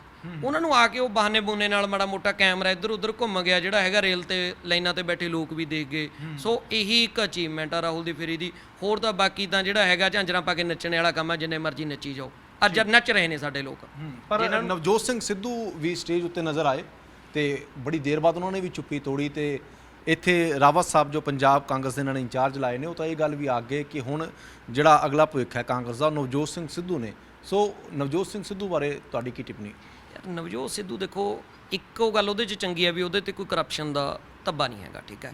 ਪਰ ਯਾਰ ਜਿੱਦਾਂ ਦਾ ਉਹਦਾ ਬਿਹੇਵੀਅਰ ਹੈ, ਹਰ ਜਗ੍ਹਾ ਤੇ ਰੁੱਸ ਕੇ ਭੱਜ ਜਾਣਾ, ਕੱਲ ਨੂੰ ਯਾਰ ਉਹ CM ਬਣ ਜਾਂਦਾ ਜਾਂ ਹੋ ਜਾਂਦਾ ਹੈ ਨਾ, ਕੱਲ ਨੂੰ ਯਾਰ ਕਿਸੇ ਨਾਲ ਰੁੱਸ ਕੇ ਭੱਜ ਕੇ ਉਹ ਤਾਂ ਘਰੇ ਬਹਿ ਜਾਊਗਾ ਜਾ ਕੇ, ਆਪਾਂ ਕੀ ਕਰਾਂਗੇ? ਉਹ ਚੰਗਾ ਬੰਦਾ ਜੇ ਹੈਗਾ ਤਾਂ ਦੇਖੋ ਇਸ ਲਹਿਰ ਦੇ ਵਿੱਚ ਉਹਨੂੰ ਬਾਹਰ ਆਉਣਾ ਚਾਹੀਦਾ। ਇੱਕ ਦਿਨ ਆ ਕੇ ਯਾਰ ਬਾਹਰ ਆਹ ਹੀ ਕਰਕੇ ਇਹ ਨਹੀਂ ਹੈਗਾ ਵੀ ਆਇਆ ਰੈਲੀ ਕਰੀ, ਰੈਲੀ ਕਰਕੇ ਅੰਦਰ ਫਿਰ ਵੜ ਗਿਆ। ਯਾਰ ਇਦਾਂ ਮਸਲੇ ਨਹੀਂ ਹੱਲ ਹੁੰਦੇ ਹੈਗੇ। ਉਹਨੂੰ ਲੋਕਾਂ 'ਚ ਆਉਣਾ ਚਾਹੀਦਾ। ਅੱਜ ਜਿਹੜੇ ਕਿਸਾਨ ਰੇਲ ਲਾਈਨ ਤੇ ਬੈਠੇ ਨੇ, ਜਾ ਕੇ ਕਦੇ ਕਿਸੇ ਧਰਨੇ 'ਚ 2 ਘੰਟੇ ਲਾ ਕੇ ਪੁੱਛੇ ਉਹਨਾਂ ਨੂੰ, ਲੈਂਡ ਕਰੂਜ਼ਰਾਂ 'ਚ ਬੈਠ ਕੇ ਜਿਹੜਾ ਹੈਗਾ ਕਿਸਾਨੀ ਦਾ ਨਹੀਂ ਪਤਾ ਲੱਗਦਾ, ਜਾਂ ਹਿੰਦੁਸਤਾਨ ਤੇ ਸੋਫੇ ਲਾ ਕੇ ਕਿਸਾਨੀ ਦਾ ਨਹੀਂ ਪਤਾ ਲੱਗਦਾ। ਬੈਠੋ ਜਾ ਕੇ ਵਿੱਚ ਬੈਠ ਕੇ ਗੱਲ ਕਰੋ। ਉਹ ਜਿਹੜੇ ਬਜ਼ੁਰਗਾਂ ਦੇ ਕੱਪੜੇ ਵੀ ਗਰਮੀ ਨਾਲ ਇਦਾਂ ਭਿੱਜੇ ਹੋਏ ਹੁੰਦੇ ਨੇ ਜਿੱਦਾਂ ਪਾਣੀ 'ਚ ਨਹਾ ਕੇ ਆਏ ਹੁੰਦੇ ਆ, ਉਹਨਾਂ ਨਾਲ ਬੈਠ ਕੇ ਗੱਲ ਕਰੋ ਵੀ ਤੁਹਾਡਾ ਜਿਹੜਾ ਸਿਸਟਮ ਹੈ ਤੁਸੀਂ ਕਿੱਦਾਂ ਚਲਾ ਰਹੇ ਹੋ। ਲੈਂਡ ਕਰੂਜ਼ਰਾਂ 'ਚ ਬੈਠ ਕੇ ਨਹੀਂ ਹੁੰਦਾ ਹੈਗਾ। ਸੋ ਜਿਹੜਾ ਵੀ ਦੇਖੋ, ਜਿਹੜਾ ਵੀ ਪਾਰਟੀ, ਕੋਈ ਵੀ ਪਾਰਟੀ ਹੈ, ਕਾਂਗਰਸ ਹੈ, ਅਕਾਲੀ ਦਲ ਹੈ, BJP ਦਾ ਚਲੋ ਕੀ ਕਰਨਾ ਨਾ, ਜਾਂ ਆਮ ਆਦਮੀ ਪਾਰਟੀ ਹੈ ਨਾ, ਸਾਰਿਆਂ ਦਾ ਭਰਾਵੋ ਇਸ ਟਾਈਮ ਏਜੰਡਾ 2022 ਹੈ। ਉਹਨਾਂ ਨੂੰ ਚਾਹੇ ਨਵਜੋਤ ਸਿੰਘ ਸਿੱਧੂ ਆ, ਉਹ ਵੀ ਕਿਸੇ ਤਰੀਕੇ ਨਾਲ ਇਹ ਦੇਖ ਰਿਹਾ ਵੀ ਅਸੀਂ ਇਸ ਮੁੱਦੇ 'ਚੋਂ ਆਪਣੀ 2022 ਕਿੱਦਾਂ ਪੱਕੀ ਕਰ ਲਈਏ। ਕਿਉਂਕਿ ਜੇ ਨਾ ਇਹ ਸੱਚੀ ਹਤੈਸ਼ੀ ਹੁੰਦੇ ਨਾ, ਮਤਲਬ ਕਿਸਾਨਾਂ ਦੇ ਹਤੈਸ਼ੀ ਹੁੰਦੇ, ਇਹਨਾਂ ਦੇ ਮਨ 'ਚ ਦਰਦ ਹੁੰਦਾ, ਤਾਂ ਇਹਨਾਂ ਨੂੰ ਉਰੇ ਰੈਲੀਆਂ ਕਰਨ ਦੀ ਲੋੜ ਨਹੀਂ ਸੀ। ਉਰੇ ਯਾਰ ਕਿਹਨੂੰ ਦਿਖਾ ਰਹੇ ਨੇ? ਇੱਕ ਪੰਜਾਬ ਦੇ ਵਿੱਚ ਮੰਨ ਲਓ ਕਦੇ ਪਰ ਚੱਕ ਲੈਂਦੇ ਨੇ, ਚੰਡੀਗੜ੍ਹ ਨੂੰ ਤੁਰ ਪੈਂਦੇ ਨੇ, ਚੰਡੀਗੜ੍ਹ ਨੂੰ ਤੁਰ ਪੈਂਦੇ ਨੇ ਤੇ ਚਲੋ ਜੀ ਮਾਰੋ ਮਾਰ ਕਰਦੇ ਸਾਰੀ ਦਿਹਾੜੀ, ਸਵੇਰੇ ਖਾ ਕੇ ਤਖਤਾਂ ਤੋਂ ਰੋਟੀਆਂ ਤੁਰ ਪਏ ਇੱਧਰ ਨੂੰ, ਠੀਕ ਹੈ ਜੀ। ਉਹ ਤੋਂ ਬਾਅਦ 'ਚ ਉਰੇ ਆ ਕੇ ਹਾਈ ਕਰਿਆ, ਜਿਹੜਾ ਹੈਗਾ 4 ਡਾਂਗਾ ਮਾਰੀਆਂ, ਡਾਂਗਾ ਮਾਰ ਕੇ ਅਗਲੇ ਬੱਸਾਂ 'ਚ ਬੈਠੇ ਜਾ ਕੇ ਉਹਨਾਂ ਨੇ ਕੋਠੀਆਂ 'ਚ ਛੱਡਤੇ ਵੀ ਭਾਈ ਸਾਰਾ ਦਿਨ ਤੁਸੀਂ ਥੱਕੇ ਵੀ ਤੇ ਆਰਾਮ ਕਰ ਲਓ, ਬਾਕੀ ਜਿਹੜੇ ਟਰੈਕਟਰਾਂ ਤੇ ਆਏ ਨੇ ਆਪੇ ਧੱਕੇ ਧੁੱਕੇ ਖਾ ਕੇ ਮੁੜ ਜਾਣਗੇ। ਸਿਰਫ ਉਹਨਾਂ ਨੂੰ ਯਾਰ ਸਵਾਲ ਤਾਂ ਕਰ ਲਓ। ਆਪਾਂ ਨਾ, ਮੈਂ ਕਹਿੰਦਾ ਤੁਸੀਂ ਯਾਰ ਪਾਰਟੀ ਬਾਜੀ 'ਚ ਜਾਣਾ, ਜਾਓ ਜੀ ਸਦਕੇ ਜਾਓ, ਹੈ ਨਾ, ਪਰ ਯਾਰ ਆਪਣੇ ਲੀਡਰ ਨੂੰ ਸਵਾਲ ਤਾਂ ਕਰ ਲਓ ਵੀ ਭਾਈ ਜੇ ਤੂੰ ਸੱਚੀ ਹਤੈਸ਼ੀ ਹੈ, ਤੂੰ ਉਰੇ ਕਰ ਕੀ ਰਿਹਾ ਯਾਰ? ਤੂੰ ਦਿੱਲੀ ਜੰਤਰ ਮੰਤਰ ਤੇ ਬੈਠ ਜਾ ਕੇ। ਸਭ ਤੋਂ ਸੌਖਾ ਇਸ ਕਾਨੂੰਨ ਨੂੰ, ਇਸ ਰੱਦ ਕਰਾਉਣ ਦਾ ਜਿਹੜਾ ਹੱਲ ਹੈ, ਵੈਸੇ ਇਹ ਕਰਨਾ ਨਹੀਂ ਕਿਉਂਕਿ ਉਹਦੇ 'ਚ 2022 ਦੀ ਰਾਜਨੀਤੀ ਨਹੀਂ ਹੋਣੀ ਹੈਗੀ, ਹੱਲ ਹੈ ਜਿਹੜਾ ਕੈਪਟਨ ਅਮਰਿੰਦਰ ਸਿੰਘ, ਸੁਖਬੀਰ ਸਿੰਘ ਬਾਦਲ, ਭਗਵੰਤ ਸਿੰਘ ਮਾਨ, ਸਾਰੇ ਇਹਨਾਂ ਦੇ ਕੋਰ ਕਮੇਟੀ ਦੇ ਮੈਂਬਰ, ਸਾਰੇ ਇਹਨਾਂ ਦੇ MLA, ਕੋਈ ਇੱਕ ਸਿੰਗਲ ਵਰਕਰ ਦੀ ਲੋੜ ਨਹੀਂ ਹੈਗੀ। ਜਾ ਕੇ ਦਿੱਲੀ ਜੰਤਰ ਮੰਤਰ ਤੇ ਭੁੱਖ ਹੜਤਾਲ ਰੱਖ ਲੈਣਾ। ਸਾਰੀ ਇਹਨਾਂ ਦੀ ਦਿੱਲੀ ਦੀ ਟੀਮ, ਚਾਹੇ ਕੇਜਰੀਵਾਲ ਦੀ ਹੈ ਚਾਹੇ ਅਕਾਲੀ ਦਲ ਦੀ, ਉਹ ਸਮਰਥਨ ਦੇਵੇ ਇਹਨਾਂ ਨੂੰ। ਬਾਈ ਜੀ 24 ਘੰਟੇ 'ਚ ਮਸਲਾ ਹੱਲ ਹੋ ਜਾਊਗਾ। ਜਦੋਂ ਇੱਕ ਜਿਹੜਾ ਅੱਜ ਨੈਸ਼ਨਲ ਮੀਡੀਆ ਕਵਰ ਨਹੀਂ ਕਰ ਰਿਹਾ, ਇੰਟਰਨੈਸ਼ਨਲ ਮੀਡੀਆ ਕਵਰ ਕਰੂਗਾ ਵੀ ਪੂਰੀ ਸਟੇਟ ਨੇ ਵਿਦਰੋਹ ਕਰਤਾ, ਮਜਬੂਰੀ ਬਸ ਉਹਨਾਂ ਨੂੰ ਰੱਦ ਕਰਨੇ ਪੈਣਗੇ, ਪਰ ਇਹਨਾਂ ਨੇ ਕਰਨੇ ਨਹੀਂ। ਕਿਉਂ? ਇਹਨਾਂ ਨੂੰ ਜੇ ਮੰਨ ਲਓ ਰੱਦ ਕਰਤੇ, ਫਿਰ ਆਉਰੇ ਜਿਹੜੇ ਤਮਾਸ਼ੇ ਚੱਲ ਰਹੇ ਨੇ ਟਰੈਕਟਰ ਰੈਲੀਆਂ ਦੇ, ਉਹ ਕਿਵੇਂ ਹੋਣਗੇ? ਮੇਲੇ ਹੀ ਨੇ ਇਹਨਾਂ ਦੇ ਭਾਅ ਦੇ, ਤਾਂ ਚੱਲ ਪੈਂਦੇ ਨੇ ਉਧਰੋਂ 3600 ਤੇ, ਜਿਵੇਂ ਮੇਲਾ ਦੇਖਣ ਚੱਲੇ ਹੁੰਦੇ ਆ ਆਪਾਂ। ਉਹਨਾਂ ਨੂੰ ਯਾਰ ਹਰਸਿਮਰਤ ਬਾਦਲ ਮੈਡਮ ਲਾ ਲਓ ਤੁਸੀਂ, ਪੋਸਟਾਂ ਪਾ ਰਹੇ ਨੇ, ਉਹ ਕਹਿੰਦੇ ਜੀ ਜਿਹੜਾ ਕਿਸਾਨੀ ਦੇ, ਕੱਲ ਮੈਂ ਇੱਕ ਉਹਨਾਂ ਦੀ ਪੋਸਟ ਦੇਖੀ, ਪੋਸਟ ਦੇ ਵਿੱਚ ਉਹਨਾਂ ਨੇ ਨਾ ਰਾਹੁਲ ਗਾਂਧੀ ਨੂੰ 5 ਸਵਾਲ ਕਰੇ ਵੇ ਤੇ ਇਹਨਾਂ ਦਾ ਜਵਾਬ ਦਿਓ ਜੀ। ਇੱਕ ਉਹਨਾਂ ਦੀ ਹੋਰ ਪੋਸਟ ਸੀ, ਨਰਮੇ ਦੀਆਂ ਫੋਟੋਆਂ, ਉੱਪਰ ਲਿਖਿਆ ਵਾ ਜੀ ਇਹ ਉਹੀ ਫਸਲ ਹੈ ਜਿਹੜੀ ਕਿਸਾਨ ਦੀ ਰੁਲ ਰਹੀ ਹੈ, ਅਸੀਂ ਜਿਹੜਾ ਹੈਗਾ ਵਚਨਬੱਧ ਹਾਂ, ਅਸੀਂ ਕਿਸਾਨਾਂ ਨੂੰ MSP ਦਵਾ ਕੇ ਹਟਾਂਗੇ, ਅਸੀਂ ਪੂਰਾ ਮੁੱਲ ਦਵਾ ਕੇ ਹਟਾਂਗੇ ਕਿਸਾਨਾਂ ਨੂੰ।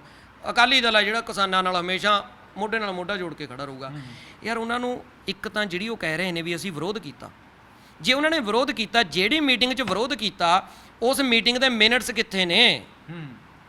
ਕੈਬਨਿਟ ਦੀ ਮੀਟਿੰਗ ਇੱਕ ਅੱਖਰ ਰਿਕਾਰਡ ਹੁੰਦਾ ਹੈ ਜੋ ਕੈਬਨਿਟ ਦੀ ਮੀਟਿੰਗ 'ਚ ਹੁੰਦਾ। ਜਿਹੜੀ ਮੀਟਿੰਗ 'ਚ ਮੈਡਮ ਨੇ ਇਹ ਕਿਹਾ ਵੀ ਹਾਂ ਇਹ ਕਾਨੂੰਨ ਹੈ ਜਿਹੜਾ ਸਾਡੇ ਕਿਸਾਨਾਂ ਵਾਸਤੇ ਚੰਗਾ ਨਹੀਂ, ਉਹਦੇ ਮਿੰਟਸ ਕਰੋ ਸ਼ੋ, ਕਿਉਂ ਨਹੀਂ ਕਰਦੇ? ਉਹ ਤੋਂ ਬਾਅਦ ਜਿਹੜਾ ਕਾਨੂੰਨ 24 ਘੰਟੇ ਪਹਿਲਾਂ ਕਾਲਾ ਸੀ, 24 ਘੰਟੇ ਬਾਅਦ ਚੰਗਾ ਕਿਵੇਂ ਹੋ ਗਿਆ? ਅੱਜ ਸਪੀਚਾਂ ਦੇ ਰਹੇ ਨੇ, ਕਦੇ ਉਹਨਾਂ ਨੇ ਕਾਨੂੰਨ ਖੋਲ੍ਹ ਕੇ ਐਂ ਦੱਸਿਆ ਵੀ ਆਹ ਦੇਖੋ ਜੀ, ਆਹ 2 ਨੰਬਰ ਪੁਆਇੰਟ, ਆਹ 4 ਨੰਬਰ ਪੁਆਇੰਟ, ਇਹ ਪਹਿਲਾਂ ਚੰਗੇ ਤੇ ਜੀ, ਪਰ ਇਹਨਾਂ ਨੇ ਚੇਂਜ ਕਰਤੇ ਜੀ, ਹੁਣ ਇਹ ਕਾਨੂੰਨ ਨੇ ਜਿਹੜੇ ਮਾੜੇ ਹੋ ਗਏ। ਸਵਾਦ ਫੇਰ ਆਉਂਦਾ। ਇੱਦਾਂ ਕਰੋ ਜੇ ਅਸਲੀ ਤੁਸੀਂ ਸੱਚੀ ਗੱਲ ਕਰਨੀ ਹੈ। ਸਾਡੇ ਮੂਰਖ ਲੋਕ ਨੇ ਜਿਹੜੇ ਉੱਥੇ ਹਲ ਫੜਾਈ ਜਾਂਦੇ ਨੇ ਗੁਰਦੁਆਰਿਆਂ 'ਚ, ਲਓ ਜੀ ਹਲ ਭੇਟ ਕਰਦੇ ਆ ਤੁਹਾਨੂੰ ਜੀ, ਕਿਸਾਨਾਂ ਦੇ ਮਸੀਹਾ ਨੇ। ਯਾਰ ਉਹੀ ਪ੍ਰਕਾਸ਼ ਸਿੰਘ ਬਾਦਲ ਨੂੰ ਸਵਾਲ ਕਰ ਲਓ, ਜਿਹੜਾ 2 ਦਿਨ ਪਹਿਲਾਂ ਲਾਈਵ ਕਰਿਆ ਜਿਹਨੇ, ਵੀ ਭਾਈ ਇਹ ਜੀ ਕਾਨੂੰਨ ਨੇ ਜਿਹੜੇ ਸਾਡੇ ਲੋਕਾਂ ਨੇ ਪੜ੍ਹੇ ਨਹੀਂ ਹੈਗੇ, ਇਹ ਜੀ ਕਾਨੂੰਨ ਸਾਡੇ ਬਹੁਤ ਅਤੈਸ਼ੀ ਨੇ, ਤਾਂ ਕਿਸਾਨਾਂ ਨੂੰ ਰਾਜੇ ਬਣਾ ਦੇਣਗੇ। ਅਸਲੀ ਇਹ ਰਾਜੇ ਪੋਲੀਟੀਸ਼ੀਅਨਾਂ ਨੂੰ ਬਣਾਉਣਾ ਸੀ ਇਹਨੇ ਕਾਨੂੰਨਾਂ ਨੇ। ਅੱਜ ਇਹਨਾਂ ਦੀ ਨਾ ਇੱਕ ਗਲ ਦੀ ਹੱਡੀ ਬਣ ਗਿਆ, ਜਿਹਦੇ ਕਰਕੇ ਇਹਨਾਂ ਨੂੰ ਬੋਲਣਾ ਪੈ ਰਿਹਾ। ਅਸਲ ਦੇ ਵਿੱਚ ਤਾਂ ਇਹ ਜਿਹੜੇ ਕਾਨੂੰਨ ਨੇ ਸਾਰੇ ਲੀਡਰਾਂ ਵਾਸਤੇ ਇੱਕ ਨਾ ਸੋਨੇ ਦੀ ਖਾਣ ਸੀਗੇ। ਕਿਉਂ? ਜਦੋਂ ਵੀ ਕੋਈ ਪ੍ਰੋਜੈਕਟ ਆਉਂਦਾ ਹੈ, ਆਪਣਾ ਇਤਿਹਾਸ ਦੱਸਦਾ ਹੈ ਤਾਂ ਠੀਕ ਹੈ ਜੀ, ਹਰ ਪ੍ਰੋਜੈਕਟ ਦੇ ਵਿੱਚ ਪੋਲੀਟੀਸ਼ੀਅਨਾਂ ਦੇ ਹਿੱਸੇ ਰੱਖੇ ਜਾਂਦੇ ਨੇ।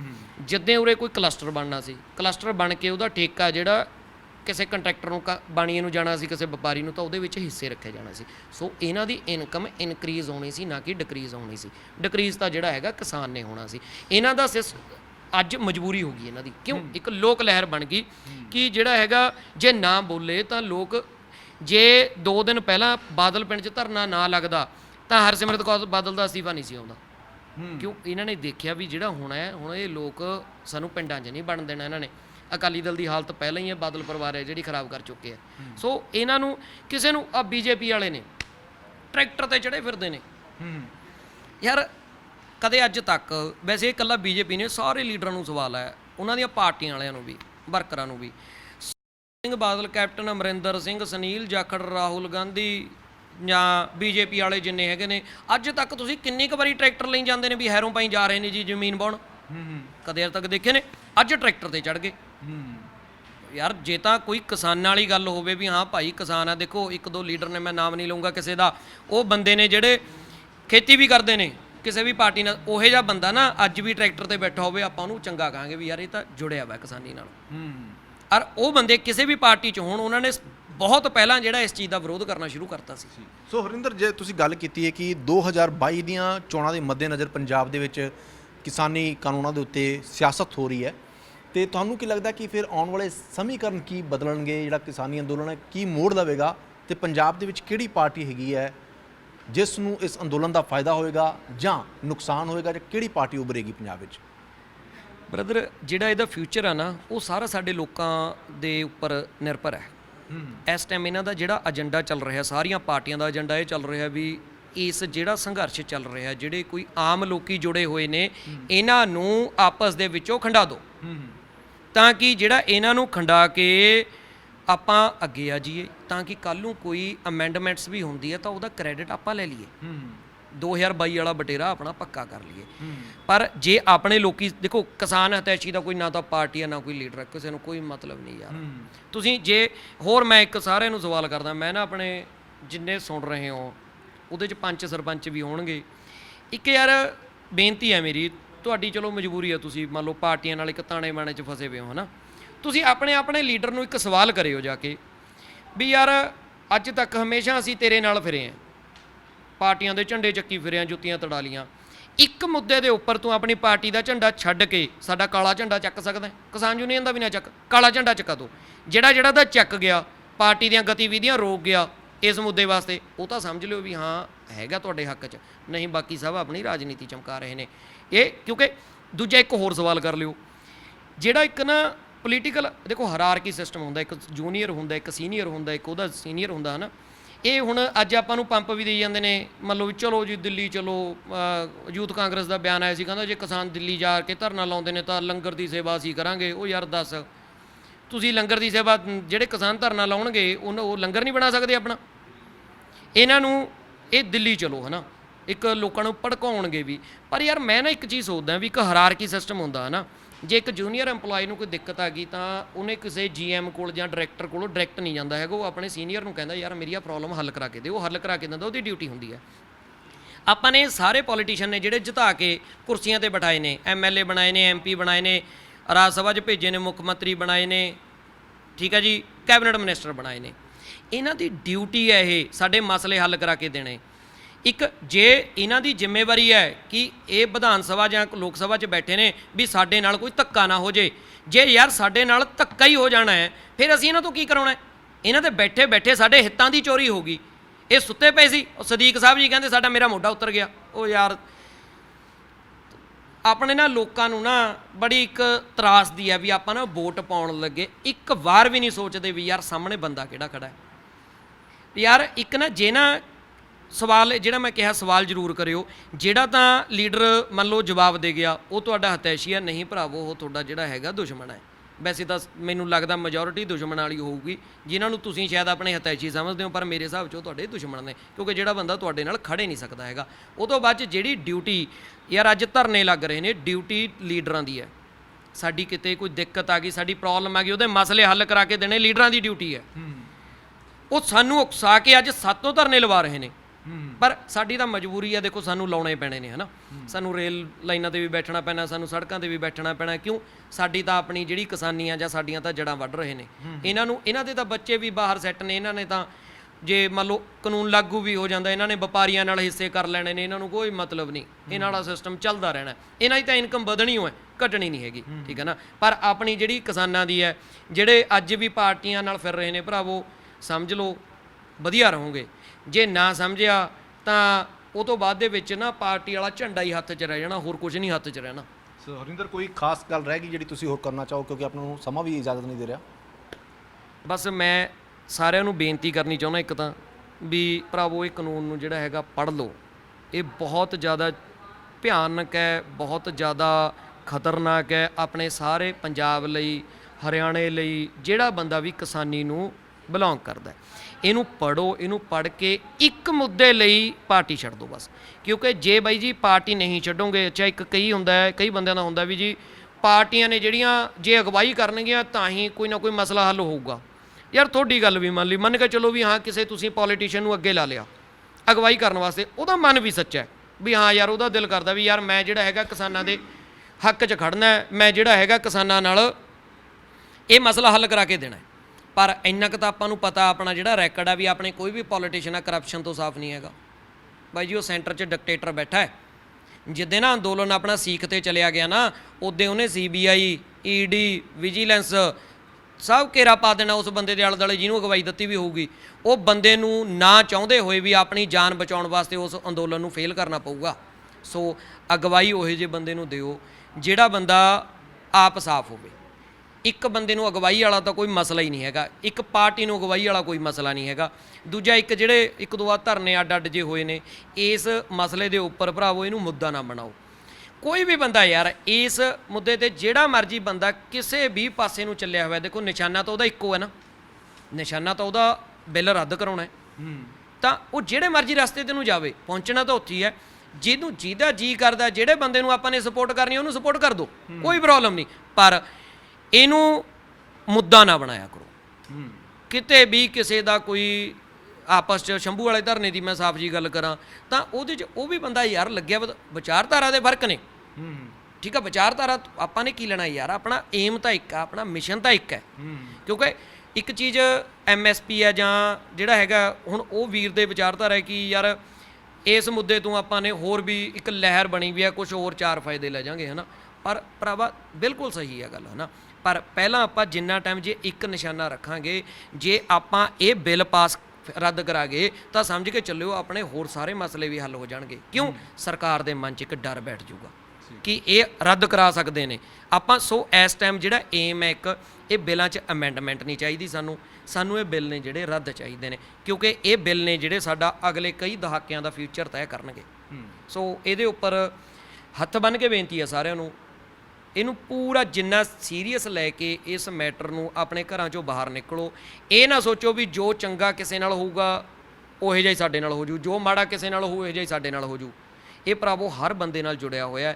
ਜੇ ਸਾਰੇ ਬੰਦੇ ਇਹ ਗੱਲ ਸੋਚਣ ਲੱਗ ਗਏ ਵੀ ਹਾਂ ਜੋ ਹੋਊ ਚੰਗਾ ਹੋਊਗਾ, ਠੀਕ ਹੈ, ਫਿਰ ਇਹਦਾ ਮਸਲੇ ਦਾ ਹੱਲ ਨਹੀਂ ਹੋਣਾ ਹੈਗਾ। ਸੋ ਸਾਰੇ ਆਪਣੇ ਆਪਣੇ ਘਰਾਂ 'ਚੋਂ ਭਰਾਵੋ ਬਾਹਰ ਨਿਕਲੋ।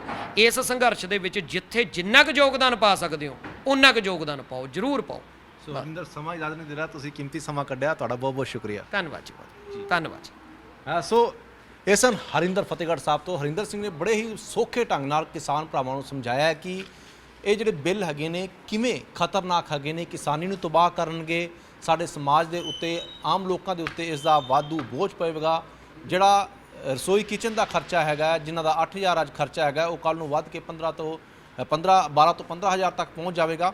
ਖਾਸ ਤੌਰ 'ਤੇ ਉਹਨਾਂ ਨੇ ਆਖਿਆ ਕਿ ਇਹ ਕੋਈ ਵੱਡਾ ਮਸਲਾ ਨਹੀਂ ਸੀ ਜੇ ਪੰਜਾਬ ਦੀਆਂ ਸਾਰੀਆਂ ਹੀ ਰਾਜਸੀ ਧਿਰਾਂ ਇੱਕ ਮੰਚ ਉੱਤੇ ਇਕੱਠੀਆਂ ਹੋ ਜਾਂਦੀਆਂ, ਸਾਰੇ ਮੰਤਰੀ, ਸਾਰੇ ਸੰਤਰੀ, ਵਿਧਾਇਕ ਜੇ ਜਾ ਕੇ ਸਿੱਧਾ ਉੱਥੇ ਦਿੱਲੀ ਜਾ ਕੇ ਧਰਨਾ ਦਿੰਦੇ ਤਾਂ 24 ਘੰਟਿਆਂ ਦੇ ਵਿੱਚ ਇਹ ਮਸਲਾ ਹੱਲ ਹੋ ਸਕਦਾ ਸੀ, ਕਿਉਂਕਿ ਕੇਂਦਰ ਨੂੰ ਵੀ ਪਤਾ ਲੱਗ ਜਾਣਾ ਸੀਗਾ ਕਿ ਭਾਈ ਇੱਕ ਸੂਬਾ ਵਿਦਰੋਹ ਕਰ ਰਿਹਾ। ਪਰ ਇਹ ਸਾਰਿਆਂ ਦੀ ਨੀਅਤ ਜਿਹੜੀ ਹੈਗੀ ਹੈ ਉਹ ਖੋਟੀ ਹੈਗੀ ਹੈ, ਕਿਉਂਕਿ ਚੋਣਾਂ ਨੂੰ ਧਿਆਨ ਵਿੱਚ ਰੱਖ ਰਹੇ ਨੇ। 2022 ਦੀਆਂ ਜਿਹੜੀਆਂ ਚੋਣਾਂ ਹੈਗੀਆਂ ਨੇ ਉਸ ਨੂੰ ਰੱਖ ਰਹੇ ਨੇ। ਉੱਤੋਂ ਜਿਹੜੇ ਰਾਹੁਲ ਗਾਂਧੀ ਨੇ ਆ ਕੇ ਸਟੇਟਮੈਂਟ ਦਿੱਤੀ ਹੈ ਕਿ ਸਾਡੀ ਸਰਕਾਰ ਆਉਣ ਤੇ ਅਸੀਂ ਇਹ ਬਿੱਲ ਕਾਨੂੰਨ ਰੱਦ ਕਰਵਾਵਾਂਗੇ। ਉਹਨਾਂ ਦੀ ਸਟੇਟਮੈਂਟ ਤੋਂ ਕਲੀਅਰ ਹੋ ਗਿਆ ਕਿ ਉਹਨਾਂ ਦੀ ਨਜ਼ਰ ਵੋਟ ਬੈਂਕ ਤੇ ਹੈ, ਨਹੀਂ ਤਾਂ ਉਹ ਗੱਲ ਇਹ ਆਖਦੇ ਕਿ ਅਸੀਂ ਨਰਿੰਦਰ ਮੋਦੀ ਦੀ ਸਰਕਾਰ ਤੋਂ ਹਰ ਹਾਲ ਇਹ ਕਾਨੂੰਨ ਜਿਹੜੇ ਹੈਗੇ ਨੇ ਉਹ ਰੱਦ ਕਰਵਾਵਾਂਗੇ। ਮਤਲਬ ਕਿ ਉਹਨਾਂ ਨੇ ਆਪਣੇ ਆਪ ਹੀ ਪੰਜਾਬ ਦੇ ਵਿੱਚ ਆ ਕੇ ਇਸ ਸੰਘਰਸ਼ ਨੂੰ ਕਮਜ਼ੋਰ ਕਰਨ ਦੀ ਕੋਸ਼ਿਸ਼ ਕੀਤੀ ਹੈ। ਸਿਆਸੀ ਜਿਹੜੀਆਂ ਰੋਟੀਆਂ ਹੈਗੀਆਂ ਨੇ ਉਹ ਚਾਹੁੰਦੇ ਨੇ ਕਿ ਸੇਕੀਆਂ ਜਾਣ ਇਹਨਾਂ ਮੁੱਦਿਆਂ ਤੇ। ਸੋ ਤੁਹਾਨੂੰ ਜੇ ਪ੍ਰੋਗਰਾਮ ਚੰਗਾ ਲੱਗਿਆ ਹੋਵੇ ਤਾਂ ਕੇਬਲ ਨੈਟਵਰਕ ਦੇ ਨਾਲ ਤੁਸੀਂ ਪ੍ਰੋਗਰਾਮ ਸੋਸ਼ਲ ਮੀਡੀਆ ਉੱਤੇ ਦੇਖ ਰਹੇ ਹੋ ਤਾਂ ਇਸ ਨੂੰ ਤੁਸੀਂ ਸ਼ੇਅਰ ਜ਼ਰੂਰ ਕਰ ਦਿਓ।